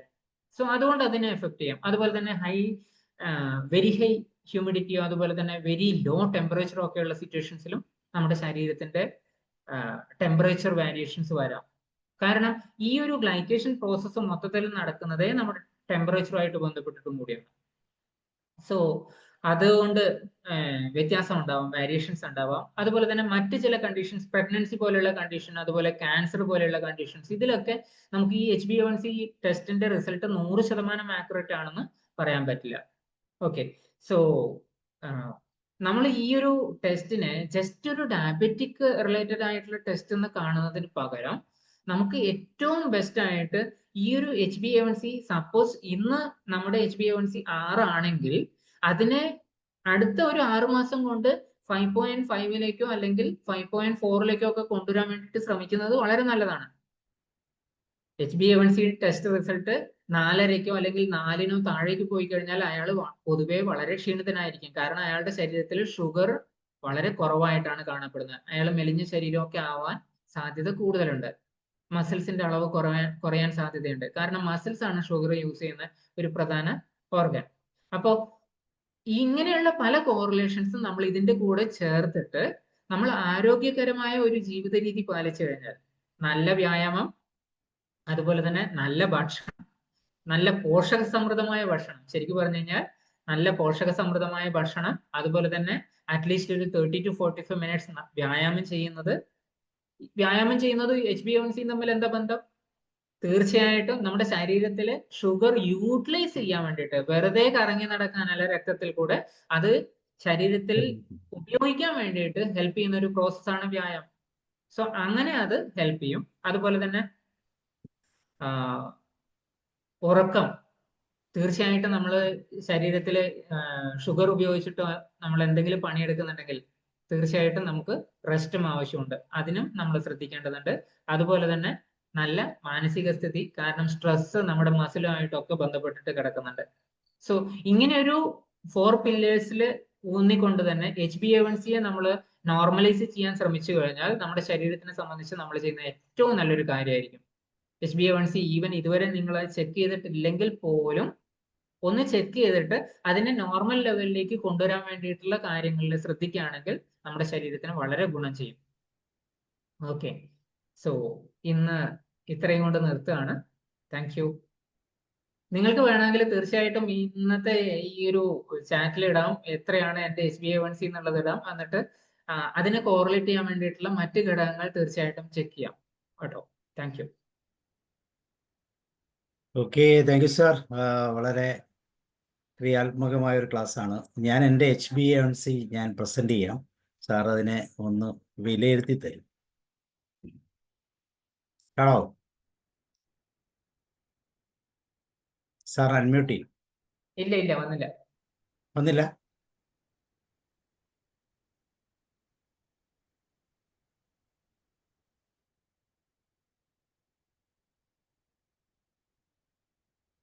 ഇപ്പോഴോ? ആണോ? 6.8 ആണ് സർ. കാണാവോ? കാണാം 6.8 ആണ് സർ. 6.8 അല്ല, 5 ആണ്. 5.8 ആണ്. ചൂടൊന്ന് 5.0. ക്ലിയർ അല്ല, അതാണ്. സാറ് പോയോ? ഉണ്ട് സർ. സെൻസർ കാണാവോ? ഞാനുണ്ട്. ഒരു മിനിറ്റ്. ടെസ്റ്റ് റിസൾട്ട് 5 ആണ്. നല്ല ലെവലാണ് HbA1c. 5.0 അതെ, 5 ആണ്. ആവറേജ് 96 എന്ന് കൊടുത്തിട്ടുണ്ട്. അതെന്താ സാധനം? എസ്റ്റിമേറ്റഡ് ആവറേജ് ഗ്ലൂക്കോസ് മീൻസ് നമ്മളിപ്പോ പെർസെന്റേജ് ലെവൽ വെച്ചിട്ടല്ലേ ഈ ഒരു HbA1c കാണുന്നത്. ഈ പെർസെന്റേജിന് പകരം അതിന് നോർമലി നമ്മൾ ബ്ലഡ് ഷുഗർ എങ്ങനെയാ പറയുന്നത്, 100 അല്ലെങ്കിൽ 120, 180 എന്നൊക്കെ പറഞ്ഞിട്ടല്ലേ. അപ്പൊ അതിലേക്ക് മീൻസ് mg/dl ഡെസിലിറ്ററിലേക്ക് കൺവേർട്ട് ചെയ്തിട്ടുള്ള ഒരു മെഷർമെന്റ് ആണ് ഈ average estimated blood glucose level. 100, 110 എന്നൊക്കെ പറയുന്നതിന് പകരം അതിന്റെ ആവറേജ് 3 മാസത്തേക്കുള്ള ആവറേജ് ആണ് 96. 3 മാസത്തേക്ക് ആവറേജ്. അതെ. ഓക്കെ, ഇതുപോലത്തെ ഒരു ടെസ്റ്റ് കിട്ടി. ഇതിന് എനിക്ക് തോന്നുന്നു എത്ര രൂപയായി? 200, 300, 400 അങ്ങനെ എന്താ? ചെറിയ പൈസ ഉള്ളൂ. ഓക്കെ, വേറെ ആരുടെങ്കിലും HbA1c ഉണ്ടെങ്കിൽ ഒന്ന് ഡിസ്കസ് ചെയ്യാം. ആർക്കെങ്കിലും ഉണ്ടെങ്കിൽ. നമ്മുടെ സാറിനോട് ഒരു കാര്യം ചോദിക്കാറുണ്ട്. എനിക്ക് സാധാരണ ഫാസ്റ്റിംഗ് ബ്ലഡ് ഷുഗറും അതുപോലെ തന്നെ മറ്റെല്ലാം പറയുന്നത് ആഫ്റ്റർ ഫുഡിന്റെ ബ്ലഡ് ഷുഗർ, ആഫ്റ്റർ ഫുഡ് 2 മണിക്കൂർ കഴിഞ്ഞുള്ള ബ്ലഡ് ഷുഗർ ഏകദേശമൊക്കെ നോർമലാണ്. പക്ഷേ HbA1c മാത്രം കൂടുതലാണ്. എനിക്ക് HbA1c 9 വരെ വരുന്നുണ്ട്, 9 വരെ. പക്ഷേ ഫാസ്റ്റിംഗ് ബ്ലഡ് ഷുഗർ മിക്കവാറും 100, 130 പോകാറില്ല. അതുപോലെ മറ്റേത് 200 പോകാറില്ല. അല്ല, എല്ലാ ദിവസവും എടുക്കാറുണ്ടോ സാറ്? മിക്കവാറും എടുക്കാറുണ്ട്. ഡിവൈസ് ഉപയോഗിച്ചിട്ടല്ലേ? ഡിവൈസ് ഉപയോഗിച്ചിട്ട് മിക്കവാറും എടുക്കും, എല്ലാ ദിവസവും എടുക്കാറുണ്ട്. പക്ഷെ എനിക്ക് ഈ HbA1c ഒരു 3 മാസം കഴിഞ്ഞ് 3 മാസത്തിലേക്കല്ലേ ചെക്ക് ചെയ്യേണ്ടത്? അത് 4 മാസത്തിലാണ്. 3 മാസം. 3 മാസത്തിലേക്ക് ചെക്ക് ചെയ്യുമ്പോഴത്തേക്ക് അത് 9 വരെ വരാറ്. ഒരു സ്ഥലത്ത് തന്നെയാണോ ചെക്ക് ചെയ്തത്? പലയിടത്തും ചെക്ക് ചെയ്തു, പലയിടത്തും ചെക്ക്. ഇനി സാറ് പറഞ്ഞു.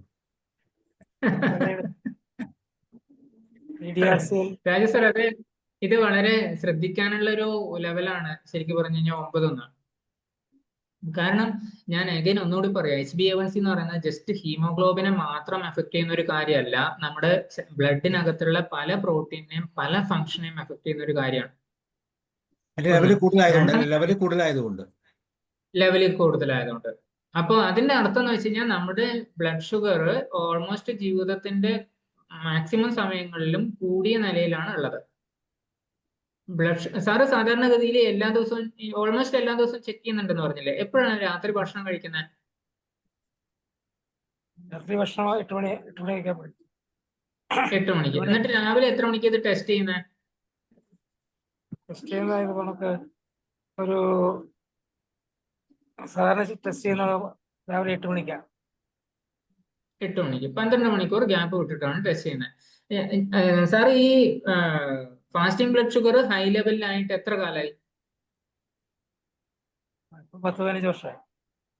15 വർഷമായി. സാർ ഒന്ന് ചിന്തിച്ചു നോക്കോ, ടാബ്ലറ്റ് എന്തെങ്കിലും കഴിക്കുന്നുണ്ടോ? ചിന്തിച്ചു നോക്കുന്നുണ്ട്. ടാബ്ലറ്റ് എന്തെങ്കിലും കഴിക്കുന്നുണ്ടോ? ഉണ്ട്. ഇൻസുലിൻ എടുക്കുന്നുണ്ട്, ടാബ്ലറ്റും കഴിക്കും. Okay. ടാബ്ലറ്റ്. ഇനി സാറ് ഈ HbA1c ലെവല് 9 എത്തിയിട്ട് എത്ര കാലമായി എന്ന് പറയും? ഏകദേശം ഒരു 1-2 വർഷമായി. 2 വർഷത്തിന് ഇതിനു മുമ്പ് 8 അല്ലെങ്കിൽ 7 ഇങ്ങനെ ഗ്രാജുവൽ ആയിട്ട് ഇൻക്രീസ് ആയി പോകുമല്ലേ? അതെ, ഗ്രാജുവേറ്റ്. അതെ, ഇത്രയും മനസ്സിലാക്കിയാൽ മതി. സാർ ഒരു ഗ്യാസ് അടുപ്പുമില്ലേ, ചെറിയ ചൂടില് മേ ബി ഒരു 60°C ഗ്യാസ് അടുപ്പിന്റെ വളരെ ചെറിയ ചൂടിലാണ് ഒരു സാധനം വെച്ചിട്ടുള്ളത്. ഈ സാധനം സാറ് 10 മിനിറ്റ് വെച്ച് കഴിഞ്ഞാൽ 60°C അതിനെ ഇങ്ങോട്ട് എടുക്കാം. പക്ഷെ സാറ് 1 മണിക്കൂർ വെച്ച് കഴിഞ്ഞാൽ ഇതിന്റെ ചൂട് കൂടിയിട്ട് ഒരു പക്ഷേ 70-80 എത്തില്ലേ? ചെറിയ ചൂടിൽ തന്നെ ഒരു സാധനം നമ്മൾ അടുപ്പിൽ കുറെ നേരം വയ്ക്കുമ്പോൾ അതിന്റെ ടെമ്പറേച്ചർ കൂടി വരില്ലേ? അല്ലേ? ഇതേപോലെ തന്നെ നമ്മുടെ ബ്ലഡിലുള്ള ഷുഗർ ലെവല് 120 ആയിട്ട് സാറിന് മെയിൻറ്റെയിൻ ചെയ്യാൻ പറ്റുന്നുണ്ട് എപ്പോഴും. പക്ഷെ ഇത് കുറെ നേരം നിൽക്കുന്ന സമയത്ത് ഓട്ടോമാറ്റിക്കലി നമ്മുടെ ശരീരത്തിനകത്തുള്ള ഹീമോഗ്ലോബിൻ, മാക്സിമം ഹീമോഗ്ലോബിനും അതിനെ എഫക്ട് ചെയ്യാൻ തുടങ്ങുകയാണ് ചെയ്യുന്നത്. അപ്പൊ സ്ലോലി ഈ ഒരു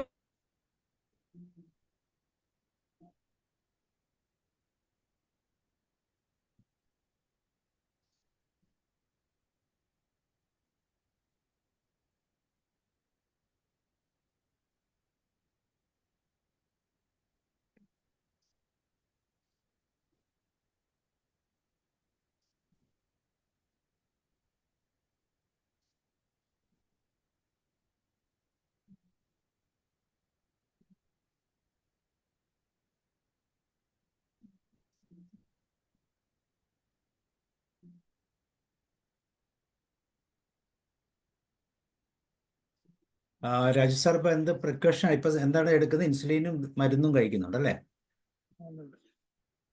പിന്നെ അതുപോലെ ഡയറ്റും കീപ്പ് ചെയ്യുന്നു. ഞാൻ പറഞ്ഞു രാവിലെ ഞാൻ ഈ പറയുന്ന നട്ട്സും മുട്ടയും കോഫിയും മാത്രമേ കഴിക്കുന്നു. ഉച്ചയ്ക്കോ? ചോറ് 2-3 സ്പൂൺ, ചെറിയ സ്പൂൺ, 4-3 സ്പൂൺ ചോറ്, ബാക്കിയെല്ലാം തോരുന്ന വെജിറ്റേറിയൻ. വൈകുന്നേരം ഈവനിങ്ങിലോ? ഈവനിങ്ങിൽ കയറും സാലഡും അല്ലെങ്കിൽ ഈ വെജിറ്റബിൾസ്. പിന്നെ ഞാൻ ഈ ഏത്തക്കായില്ലേ, ഏത്തക്ക പച്ചയല്ല, ഒരു നല്ലോണം പഴുക്കാത്ത പഴുത്ത, ജസ്റ്റ് പഴുത്ത, അത് പുഴുങ്ങി കഴിക്കാം. ഓക്കെ. സാറ് കട്ടായി പോയി എന്ന് തോന്നുന്നു.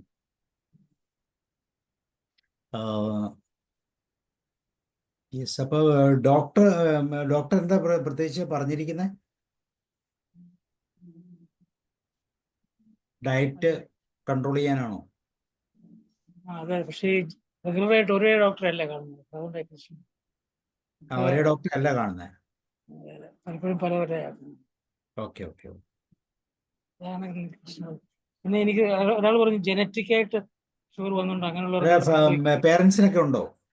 പേരൻസ് ഉണ്ടായിരുന്നു, 2 പേർക്കുണ്ട്. ഉണ്ടെങ്കിൽ അത് നമുക്ക് ഉണ്ടാകാം. പക്ഷെ സാർ വന്നു. സാർ ലൈറ്റ് പോയി, ഫുള്ള് സിസ്റ്റം ഓഫ് ആയിട്ട്. ഓക്കെ. അപ്പൊ ഞാൻ പറഞ്ഞത്, നോർമലി നമ്മൾ മരുന്ന് കഴിച്ചിട്ടും ഒക്കെ ഈ ഷുഗർ ലെവൽ താഴേക്ക് നിലനിർത്താൻ പറ്റുന്നുണ്ടെങ്കിലും മാക്സിമം ഹീമോഗ്ലോബിനെ അത് എഫക്ട് ചെയ്യാൻ തുടങ്ങിയിട്ടുണ്ട്. അതുകൊണ്ടാണ് ലെവൽ ഇങ്ങനെ കൂടി പോകുന്നത്. ജനറ്റിക് ആയിട്ട് ഷുഗർ വരുന്നവർക്കാണ് കൂടുതൽ അങ്ങനെ ചാൻസ് വരുന്ന ഡോക്ടർ പറഞ്ഞു. എന്റെ ഫാദറിന് ഭയങ്കരമായിട്ട് ഷുഗർ ഉണ്ടായിരുന്നു. സാറ് ജനറ്റിക് എന്ന് പറയുന്നത് ഒരു ചെറിയ ചാൻസ് മാത്രമേ കൊടുക്കുന്നുള്ളൂ. നമ്മുടെ ശരീരത്തില് ജനറ്റിക്സ് എന്നുള്ളതിനേക്കാൾ കൂടുതൽ നമ്മൾ അതിനു വേണ്ടിയിട്ട് ചെയ്യുന്ന എൻവയോൺമെന്റ് ആണ് അത് കൂടുതൽ ഹെൽപ്പ് ചെയ്യുന്നത്. വളരെ ചെറിയ ചില രോഗങ്ങളുണ്ട്, തലാസീമിയ, അതുപോലെ തന്നെ ഈ ബ്ലഡുമായിട്ട് ബന്ധപ്പെട്ടിട്ടുള്ള ചില രോഗങ്ങളിൽ തീർച്ചയായിട്ടും ചില ക്യാൻസർ, 1-2 ക്യാൻസർ ഒക്കെ ശരിക്കും പറഞ്ഞു കഴിഞ്ഞാൽ ജനറ്റിക് ആണ്, അതിൽ നിന്ന് വേറെ റിട്ടേൺ ഇല്ല. എന്നാൽ പോലും അത്തരം പേഷ്യൻസിൽ നമുക്ക് ബെറ്റർ ഹെൽത്ത് കൊടുക്കാൻ പറ്റും. പക്ഷേ നമ്മുടെ എൻവയോൺമെന്റ് തന്നെ മോശമാണെങ്കിൽ നമുക്ക് അവിടെ ഒന്നും ചെയ്യാൻ പറ്റില്ല. അപ്പൊ Diabetes ആണ് പറയുന്നത്. നമ്മുടെ എൻവയോൺമെന്റ് ശരിയാക്കുക എന്ന് പറയുന്നതാണ്. മീൻസ് ജനറ്റിക് എന്ന് പറയുന്നത് പൊതുവെ നമ്മൾ എപ്പോഴും പറയുന്നത് ലോഡഡ് ഗൺ ആണെന്ന്. ആരും അതിന്റെ ട്രിഗർ വലിച്ചിട്ടില്ല. നമ്മുടെ ജീവിതശൈലി കൊണ്ടാണ് അതിന്റെ ട്രിഗർ വലിക്കുന്നത്. പിന്നെ സാർ ആൽബുമിന്റെ കാര്യം ഫാദറിന്റെ ആൽബുമിൻ ഉണ്ട്. എനിക്ക് ആൽബുമിൻ ഇല്ല, പക്ഷെ ഫാദറിന് ഭയങ്കരമായിട്ട് ആൽബുമിൻ ഉണ്ടായിരുന്നു. ആ പിന്നെ ആൽബുമിൻ ഹൈ ആവുന്നത് ബുദ്ധിമുട്ടല്ല, ആൽബുമിൻ ഗ്ലൈക്കേറ്റഡ് ആവുന്നത് കൂടുതൽ ബുദ്ധിമുട്ടാണ്. ഗ്ലൂക്കോസുമായിട്ട് കണക്റ്റഡ് ആവുന്നതാണ് പ്രശ്നം വരുന്നത് അല്ലേ? ആൽബുമിൻ ഇതൊക്കെ നമ്മുടെ ശരീരം ഉണ്ടാക്കുന്ന സാധനങ്ങളാണ് ഇതൊക്കെ. കൊളസ്ട്രോൾ 85% നമ്മുടെ ശരീരം ഉണ്ടാക്കുന്നതാണ്. ആൽബുമിൻ നമ്മുടെ ലിവർ ഉണ്ടാക്കുന്നതാണ്. അപ്പൊ ഇതൊക്കെ നമ്മുടെ ശരീരം തന്നെ ഉണ്ടാക്കുന്നതാണെങ്കിൽ വെറുതെ ഉണ്ടാക്കില്ലല്ലോ, എന്തെങ്കിലും ഒരു പർപ്പസ് ഉണ്ടാവില്ലേ? ഈ പർപ്പസിനെ നമ്മൾ ഓവർകം ചെയ്യാൻ ചില മരുന്നുകളൊക്കെ കഴിച്ചിട്ട് ശ്രദ്ധിക്കുകയാണ് ചെയ്യുന്നത്. അതൊരു പക്ഷെ എപ്പോഴും കറക്റ്റ് ആവണമെന്നില്ല.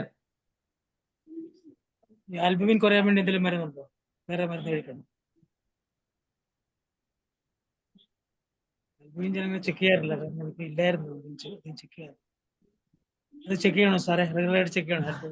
നമ്മുടെ സാധാരണ ആൽബുമിൻ ചെക്ക് ചെയ്യണമെന്നില്ല. ഓൾറെഡി അത് നമ്മുടെ CBC ബ്ലഡ് CBC എടുക്കുമ്പോൾ ഇതൊക്കെ ചെക്ക് ചെയ്യുന്നുണ്ടാവും. ആൽബുമിന്റെ അളവ് കൂടുകയാണ് ചെയ്യുന്നത്. ആൽബുമിന്റെ ഈ മഞ്ഞപ്പിത്തമൊക്കെ വരുമ്പോൾ അതാണ് ഉദ്ദേശിക്കുന്നത് അല്ലേ? അതെ, ഇൻഫെക്ഷൻ വരുമ്പോൾ ഓട്ടോമാറ്റിക്കായിട്ട് അതിന്റെ കൗണ്ട് കൂടി വരും. അളവ് കൂടും. Yes. മീൻസ് അത് ഇമ്മ്യൂൺ ഫംഗ്ഷൻ ഒക്കെ കൂട്ടാൻ വേണ്ടിയിട്ടാണ് ശരീരം ചെയ്യുന്നത്. ഗ്ലോബുലിനും അതുപോലെ തന്നെ ഇതൊക്കെ കൂട്ടുന്നത് അതിന് വേണ്ടിയിട്ടാണ്. ആൽബുമിനൊക്കെ കൂട്ടുന്നത് അതിന് വേണ്ടിയിട്ടാണ്.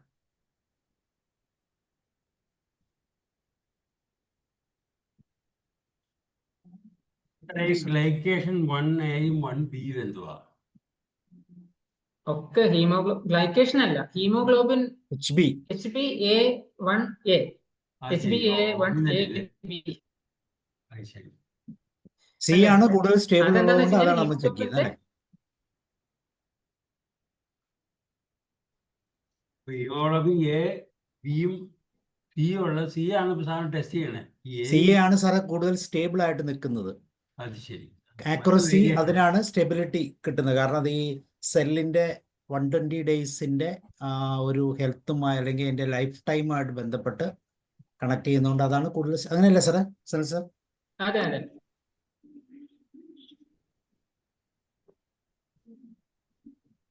ജോഷ് സാർ എന്തോ പറയുന്നുണ്ടല്ലോ?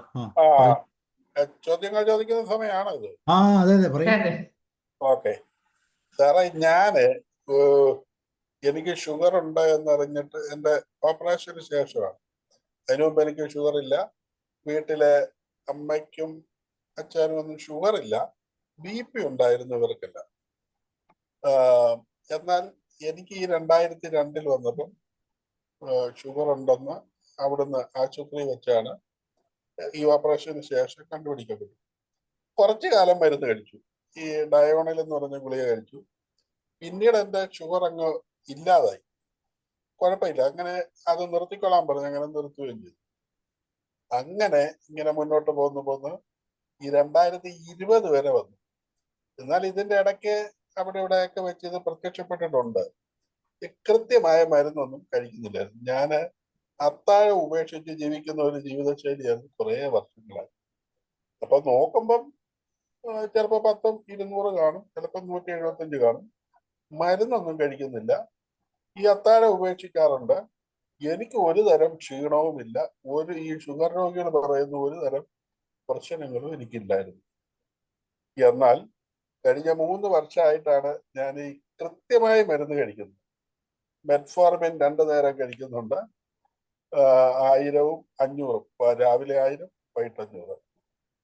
വൈകിട്ട് ഒരു 10 മണിയാകുമ്പോൾ 30 യൂണിറ്റാണ് അല്ല 20 യൂണിറ്റാണ് ഈ ഇൻസുലിൻ എടുക്കുന്നുണ്ട്. ഈ 3 കൊല്ലമേ ആയുള്ളൂ. അതിനുശേഷം തൊട്ട് എനിക്ക് ഈ രോഗികൾ പറയുന്ന, സാധാരണ ഷുഗർ രോഗികൾ പറയുന്ന എല്ലാത്തരം അസ്വസ്ഥതകളും എന്നെ ബാധിക്കാൻ തുടങ്ങി. ഇപ്പോ ഞാൻ ഇതെല്ലാം ഈ ടെസ്റ്റ് ഓരോ തവണയും ഡോക്ടറെ കാണാൻ പോകുമ്പോൾ ഈ HbA1c നോക്കിക്കൊണ്ട് പോയി. കഴിഞ്ഞ തവണ പോയപ്പോഴും 7 ഉള്ളു. അപ്പൊ അത് കണ്ടിട്ട് ഡോക്ടർ സാരമില്ല, അതൊന്നും കുഴപ്പമൊന്നുമില്ല, എന്ന് പറഞ്ഞു വിടുന്നു. ഈ മെഡിസിനൊക്കെ ഇതുപോലെ തന്നെ പോകാം. എന്നാൽ എന്നെ സംബന്ധിച്ച് ഇപ്പോൾ ഒരു ചെറിയ മധുരമോ അല്ലെങ്കിൽ എന്തെങ്കിലും ഭക്ഷണമോ അങ്ങനത്തെ കഴിച്ചു കഴിഞ്ഞാൽ എനിക്ക് എന്തെന്നില്ലാത്ത ക്ഷീണവും വല്ലാത്ത ദാഹമാണ്. എനിക്ക് തോന്നുന്ന ഒരു 3 ലിറ്റർ വെള്ളം ഞാൻ നേരത്തെ ഒരു ക്ലാസ്സിലൊക്കെ ചോദിച്ചിട്ടുണ്ട്, ആർക്കാ 3 ലിറ്റർ കുടിക്കാൻ പറ്റുന്നു. ഇപ്പൊ ഞാൻ 3 ലിറ്ററും അതിന് മുകളിലും ഒക്കെ വെള്ളം കുടിക്കുന്നുണ്ട്. പക്ഷെ എനിക്ക് അപാരമായ ക്ഷീണമാണ് ഉണ്ടാകുന്നത്. വല്ലാത്ത അസ്വസ്ഥതയുമാണ്. ഇതിങ്ങനെ ഇത്തരത്തിലുള്ള വിഷമങ്ങളെല്ലാം വരുമ്പോ വളരെ അങ്ങ് അസ്വസ്ഥനാവുക. അപ്പൊ എന്താ ചെയ്യുക? അല്ലെങ്കിൽ ഇത് ഈ ക്ഷീണം ഇങ്ങനെ വല്ലാതെ ഉണ്ടാകുന്നതിന്റെ കാരണം എന്താണ്? അതിനെന്തെങ്കിലും നമുക്കായി എന്തെങ്കിലും ചെയ്യാൻ പറ്റുമോ? ഇതാണ് എൻ്റെ ഒരു ചോദ്യം. അതിനുശേഷം എനിക്ക് നേരത്തെ BP ഇല്ലായിരുന്നു. BP ഇപ്പോഴാണ് തുടങ്ങിയത്. അതും ഒരു നോർമൽ നമ്മൾ ഈ 80-120 എന്ന് പറയുന്ന ഒരു കണ്ടീഷൻ എനിക്കില്ല. അത് 90-ഓ 140-ഓ അല്ലെങ്കിൽ ഇങ്ങനെ പോകും. അതും ഡോക്ടറോട് പറയാം, ഡോക്ടറോ അതൊക്കെ നോർമൽ സംഗതിയാണ്. ഈ മുകളിലത്തെ ഇച്ചിരി അങ്ങോട്ട് കൂടിപ്പോയെന്ന് പറഞ്ഞാൽ അത്ര വലിയ പ്രശ്നമൊന്നും ആക്കണ്ട ഇങ്ങനെ പറയുന്നു. പക്ഷെ എനിക്ക് ഈ അസ്വസ്ഥമാകുന്നുണ്ട്. എന്റെ മനസ്സിൽ ഇതെല്ലാം ഉണ്ടായെന്നുള്ളൊരു തോന്നൽ കൊണ്ടാണോ അതെനിക്കറിഞ്ഞുകൂടാ. എനിക്ക് ശരിക്കും അസ്വസ്ഥതയുണ്ട്. അപ്പൊ അതുകൊണ്ട് എപ്പോഴും അസ്വസ്ഥമാണെന്ന് പറയുന്നത് ഒരു മോശമായതുകൊണ്ട് പലപ്പോഴും ചിലപ്പോൾ മിണ്ടാതിരിക്കും. എങ്കിലും ഞാൻ അങ്ങ് ആകപ്പാടെ വിഷമത്തിലുമാകും. ഇതിനെന്തെങ്കിലും താൽക്കാലികമായി എനിക്കായിട്ടല്ല വീട്ടിലെന്തെങ്കിലും ചെയ്യാൻ പറ്റുമോ? എപ്പോഴെപ്പോഴും ഡോക്ടറെ അടുത്ത് പോകാനും പറ്റുമല്ല.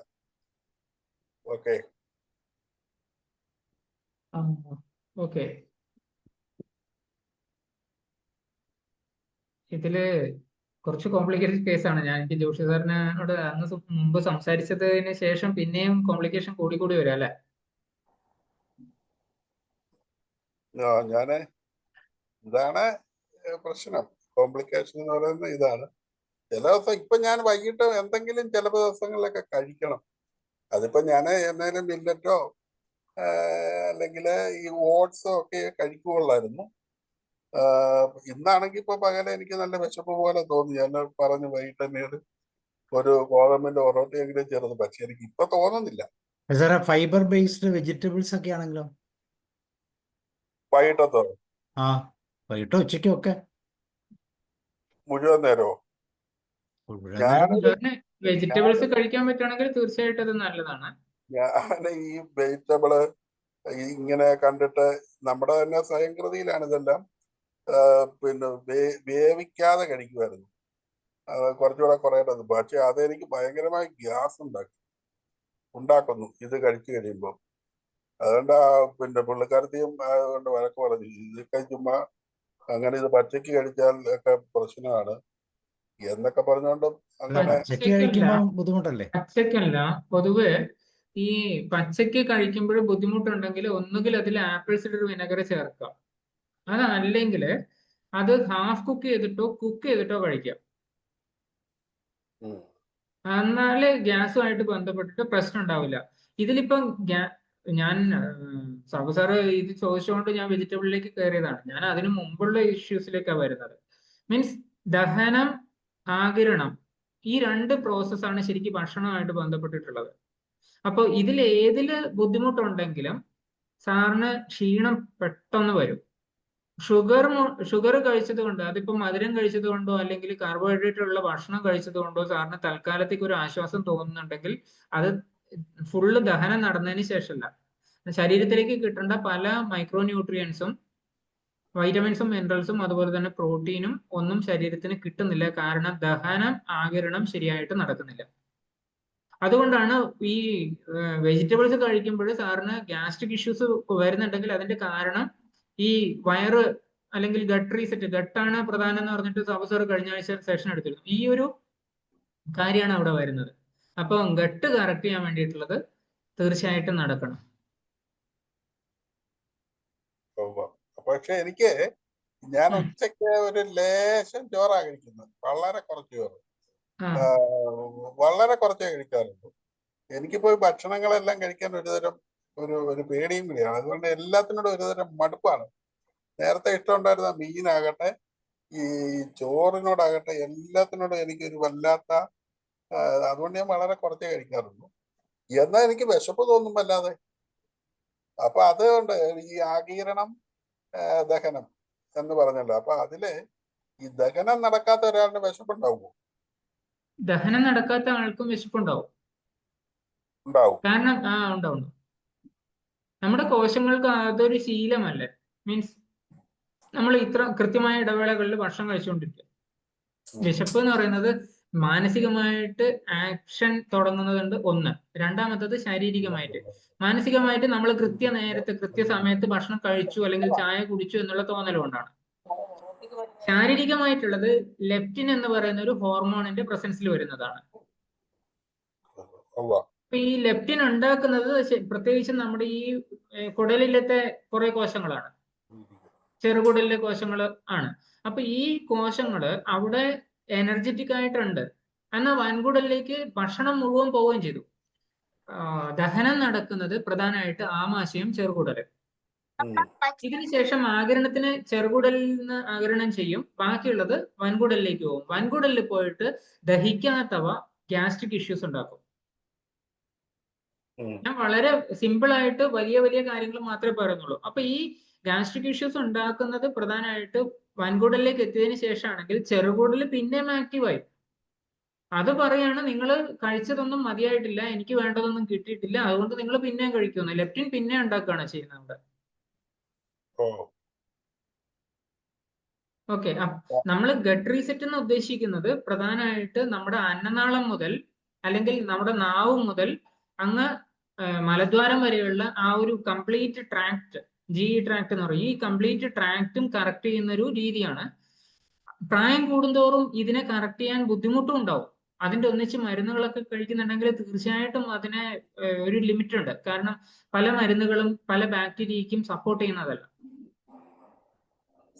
നമ്മുടെ ശരീരത്തിനകത്തുള്ള ബാക്ടീരിയയുടെ ബാലൻസ് കൂടി കറക്റ്റ് ആയി വരണമല്ലോ. അപ്പൊ ചിലപ്പോഴൊക്കെ നമ്മുടെ ശരീരത്തിൽ സപ്പോസ് ഗ്യാസ്ട്രിക് ഇഷ്യൂ വരുന്നുണ്ടെങ്കിൽ അത് നമ്മുടെ മരുന്നും നമ്മുടെ ഭക്ഷണവും തമ്മിലുള്ള ഒരു കോറിലേഷൻ വരാത്തത് കൊണ്ടും ആവാം. ഞാൻ ഇതിന്റെ കാരണങ്ങളിലേക്കാണ് പോകുന്നത്. പെട്ടെന്നൊരു ഗ്യാസ്ട്രിക് ഇഷ്യൂ വന്നു എന്നുള്ളത് കൊണ്ട് സാർ അത് നിർത്തരുത്. അതിന് പകരം ഈ വെജിറ്റബിൾസ് തന്നെ കുക്ക് ചെയ്തിട്ട് കഴിക്കാൻ നോക്കും. ആപ്പിൾ സിഡർ വിനെഗർ ഒരുപക്ഷെ സാറിന് യോജിക്കണം എന്നില്ല. നല്ലതാണ്. ശരിക്കും ഡ്രസ്സിങ്, സലാഡ് ഡ്രസ്സിംഗ് എന്ന് പറയില്ലേ, ഡ്രസ്സിങ് ചെയ്യുന്ന പോലെ ഒരല്പം നാരങ്ങ നീരോ അല്ലെങ്കിൽ ഈ ആപ്പിൾ സിഡർ വിനെഗറോ ഒഴിച്ചിട്ട് നമുക്കത് കഴിക്കാൻ പറ്റും. 5 ml വരെയൊക്കെ ഒഴിച്ചിട്ട് കഴിക്കാൻ പറ്റും. ഏതാണ്, വിനീഗർ ആണോ? അല്ല, ആപ്പിൾ സിഡർ വിനെഗർ എന്നാ പറയാ. അതിനേക്കാളും വേവിച്ച് കഴിക്കുന്നില്ലേ സാർ? വേവിച്ച് കഴിക്കാം. വേവിച്ചിട്ട് തന്നെ നാരങ്ങ നീര് ഉപയോഗിച്ചിട്ട് നോക്കും. അത് കുഴപ്പമില്ല. രണ്ടും അസിഡിക് ആണ്. വിനെഗർ ആയാലും ശരി, ഈ സിട്രിക് ആസിഡ് അല്ലെങ്കിൽ നാരങ്ങ നീര് ആയാലും ശരി, രണ്ടും അസിഡിക് ആണ്. അതുകൊണ്ട് അത് ശരീരത്തിന് കുറച്ചുകൂടി മെച്ചം ഉണ്ടാവും. തൈര് ഉപയോഗിക്കുന്നതല്ലോ? തൈര് എല്ലാവർക്കും യോജിക്കുമോ എന്നറിയില്ല. സാറിന് ഇഷ്ടമാണെങ്കിൽ കഴിക്കാം. രാത്രി കഴിക്കാറുണ്ടോ? തൈര് എനിക്ക് അത്ര ഇഷ്ടമില്ല. സാറിന്റെ ബാക്ടീരിയക്ക് ഇഷ്ടമല്ലെന്ന് അർത്ഥം അല്ലേ? അല്ല, ഈ പണ്ട് ഇഷ്ടം ഉണ്ടായിരുന്ന ഒരുപാട് കാര്യങ്ങളോട് ഇപ്പൊ ഇഷ്ടക്കേടായി. അപ്പൊ ഞാൻ സാറേ വേറെ ഒരു കാര്യം കൂടി ഇതിനോട് ചേർത്ത്, അപ്പൊ ഈ പറയുന്ന ദഹനം, നല്ല ദഹനം നടക്കാനായിട്ട് നമുക്ക് എന്തെങ്കിലും ചെയ്യാനുണ്ടോ?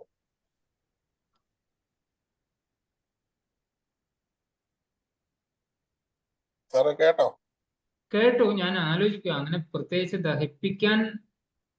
കാരണം എനിക്ക് ഇച്ചിരി ഈ കോൺസ്റ്റിപ്പേഷൻ പ്രോബ്ലം ഉണ്ട്. ഞാൻ വിളിക്കാം, സാറിനെ വിളിക്കാം. ഓക്കെ കേട്ടോ. കാരണം മുമ്പ് ഞാൻ സാറുമായിട്ട് സംസാരിച്ചതിൽ കുറച്ച് കാര്യങ്ങൾ എനിക്ക് ഓർമ്മയുണ്ട്, കുറച്ച് കാര്യങ്ങൾ എനിക്ക് ഓർമ്മയില്ല. ഞാൻ ഒന്നുകൂടെ വിളിച്ചിട്ട് സംസാരിക്കാം. ഒരു കാര്യം കൂടെ ചോദിച്ചിട്ട് ഇപ്പോഴത്തെ ഈ സെഷൻ, അതായത് എനിക്ക് ഈ ഷുഗറൊക്കെ കഴിക്കലുണ്ടെങ്കിലും ഞാൻ ഈ പഴമൊക്കെ നല്ലപോലെ കഴിക്കുമായിരുന്നു. എനിക്ക് കുഴപ്പമില്ലായിരുന്നു. പഴം കഴിക്കും, കല്യാണങ്ങൾക്ക് പോയാൽ ഐസ്ക്രീം കഴിക്കും, പുറത്ത് പോയി എവിടുന്നെങ്കിലും ആളുകൾ ചായക്ക് മധുരം ഇട്ട് തന്നാൽ കഴിക്കും. ഇതൊക്കെ ഉണ്ടായിരുന്നു. ഇപ്പൊ ഞാൻ ഇതെല്ലാം നിർത്തി. നിർത്തി എനിക്കിപ്പോ ഒരു പഴം പോലും കഴിക്കുന്നു. ഒന്നാമത്തെ പേടിയും കൂടി ഉണ്ടെന്ന് തോന്നുന്നു. ഇത് കഴിച്ചാൽ കുഴപ്പമാവോ എന്നൊരു പേടി. അപ്പൊ ഞാൻ ഇപ്പൊ ഈ വൈകിട്ട് ഈ ഇച്ചിരി പഴം ചേർത്ത് ഈ ചെറിയൊരു പിന്നെ ഗോതമ്പിന്റെ പൊറോട്ടി കഴിക്കാൻ പിന്നെ അവൾ അങ്ങനെ പറയുന്നു. അപ്പൊ അത് കഴിക്കുന്നതുകൊണ്ട് കുഴപ്പമുണ്ടോ? അപ്പൊ ഈ ഗ്ലൈക്കേഷൻ എന്ന് പറയുന്ന അല്ലെങ്കിൽ ഹീമോഗ്ലോബിനെ ബാധിക്കുന്ന പ്രധാന സാധനങ്ങളിൽ ഒന്ന് ഗ്ലൂക്കോസും രണ്ടാമത്തത് ഫ്രക്ടോസും ആണ്. ഫ്രക്ടോസ് ആണ് പഴങ്ങളിലുള്ളത്. അപ്പൊ പൊതുവെ ഞാൻ പറയാറുണ്ട്, വൈകുന്നേരം ഒരു 5 മണിക്ക് ശേഷം നമ്മൾ പഴങ്ങൾ കഴിക്കുന്നത് ഒഴിവാക്കാൻ പറ്റുകയാണെങ്കിൽ ഒഴിവാക്കണം. പ്രത്യേകിച്ച് സാറിനെ പോലെ പലതരത്തിലുള്ള ഇഷ്യൂ ഉണ്ടെങ്കിൽ തീർച്ചയായിട്ടും വൈകുന്നേരങ്ങളിൽ പഴങ്ങൾ ഉപയോഗിക്കുന്നത് ഒഴിവാക്കണം. പഴങ്ങൾ നല്ലതാണ് പഴച്ചാറുകളെക്കാൾ. പക്ഷെ പഴങ്ങള് മില്ലറ്റിനേക്കാൾ നല്ലതാണെന്ന് ആരും പറയില്ല.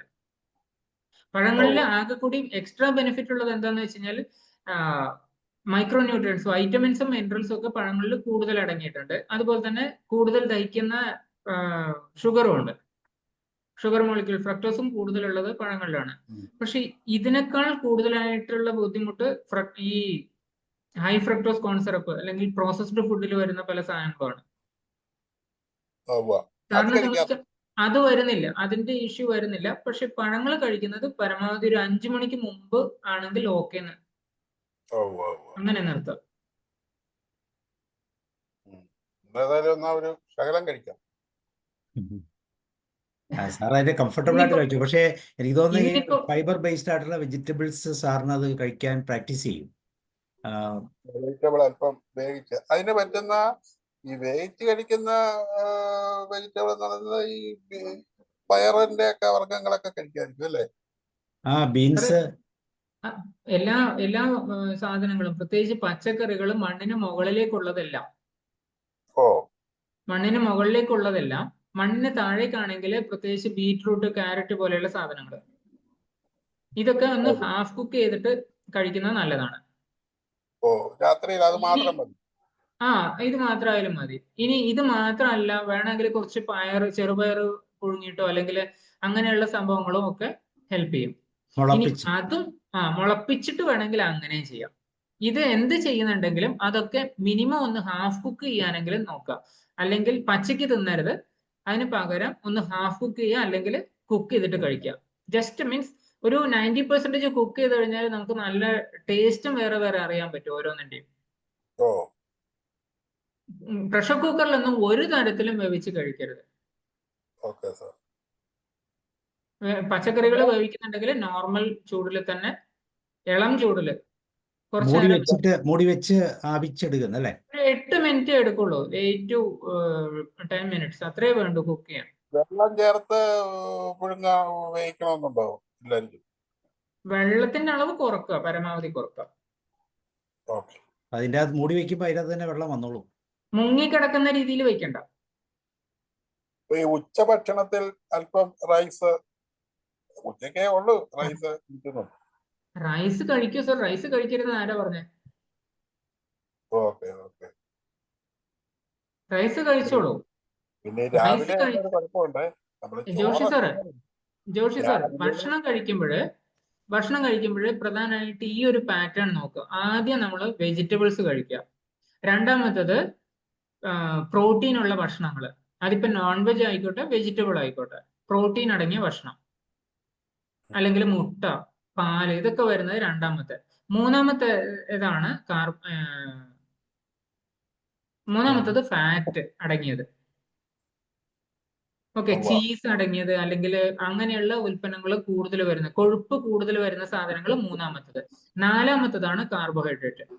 ഈ ഒരു പാറ്റേൺ നമ്മൾ ഫോളോ ചെയ്ത് കഴിഞ്ഞാൽ നമ്മുടെ ശരീരത്തിന് അത് ഏറ്റവും നല്ലതായിരിക്കും, മാച്ചിങ് ആയിരിക്കും.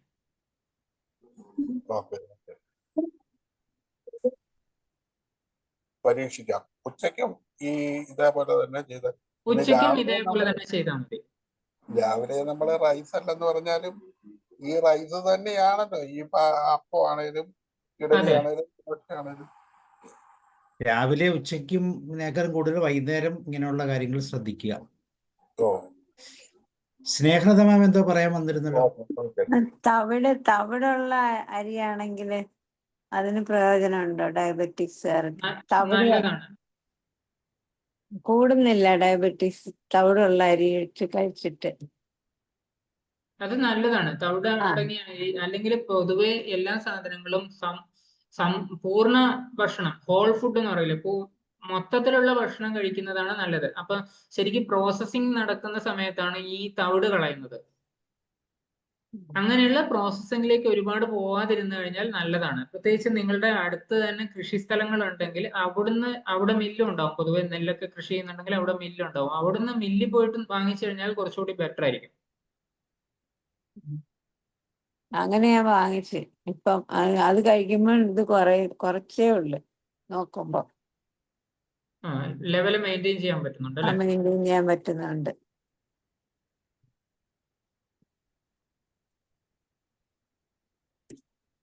ഓക്കെ. വേറെ ആർക്കെങ്കിലും എന്തെങ്കിലും സംശയങ്ങളുണ്ടോ?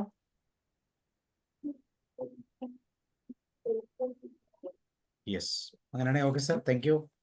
ഇന്ന് സെഷൻ ഉണ്ടോ? മോർണിംഗ് ഉണ്ടെന്ന് തോന്നുന്നു അല്ലേ? ഇന്ന് ഇത് 9 മണിക്ക് ശരി ശരി. Science of Okay. T90 sir join ചെയ്യുന്നുണ്ടെങ്കിൽ ഞാൻ ലിങ്ക് ഇട്ടിട്ടുണ്ട്. ഞാൻ സെയിം ഓക്കെ, ഞാൻ നോക്കണം. So okay, thank you very much. തീർച്ചയായിട്ടും HbA1c എന്ന് പറയുന്നത് നിങ്ങൾ ഒരു പ്രാവശ്യം ടെസ്റ്റ് ചെയ്യുക. അതിൻ്റെ പാറ്റേൺ, നമ്മളുടെ ഹെൽത്ത് നമ്മുടെ കയ്യിലാണ്. അത് എങ്ങനെയാണ് പോകുന്നത് എന്നുള്ളൊരു ബയോളജിക്കൽ മാർക്കറാണത്. ഷുഗറിനെ കുറിച്ച് പറയുമ്പോൾ ഒരു ബയോളജിക്കൽ മാർക്കറായിട്ട്, അല്ലെങ്കിൽ ഷുഗറിൻ്റെ ഒരു മാർക്കറാണ്. നമുക്ക് മാത്രമല്ല, നമ്മുടെ ചുറ്റുമുള്ളവരെയൊക്കെ നമുക്ക് ശ്രദ്ധയോടെ പരിപാലിക്കാൻ പറ്റുന്ന രീതിയിൽ ഈ ഒരു ടെസ്റ്റ് ഒന്ന് ചെയ്ത് നമ്മളുടെ ഗ്ലൂക്കോസിൻ്റെ പെനട്രേഷൻ എവിടം വരെയൊക്കെ ഉണ്ട് എന്നൊക്കെ ഒന്ന് മനസ്സിലാക്കി നമ്മളെ ഒന്ന് സേഫാക്കി നിർത്താനൊക്കെ സഹായിക്കും. സരി sir, thank you very much. Thank you once again. Thank you. See you. Good night.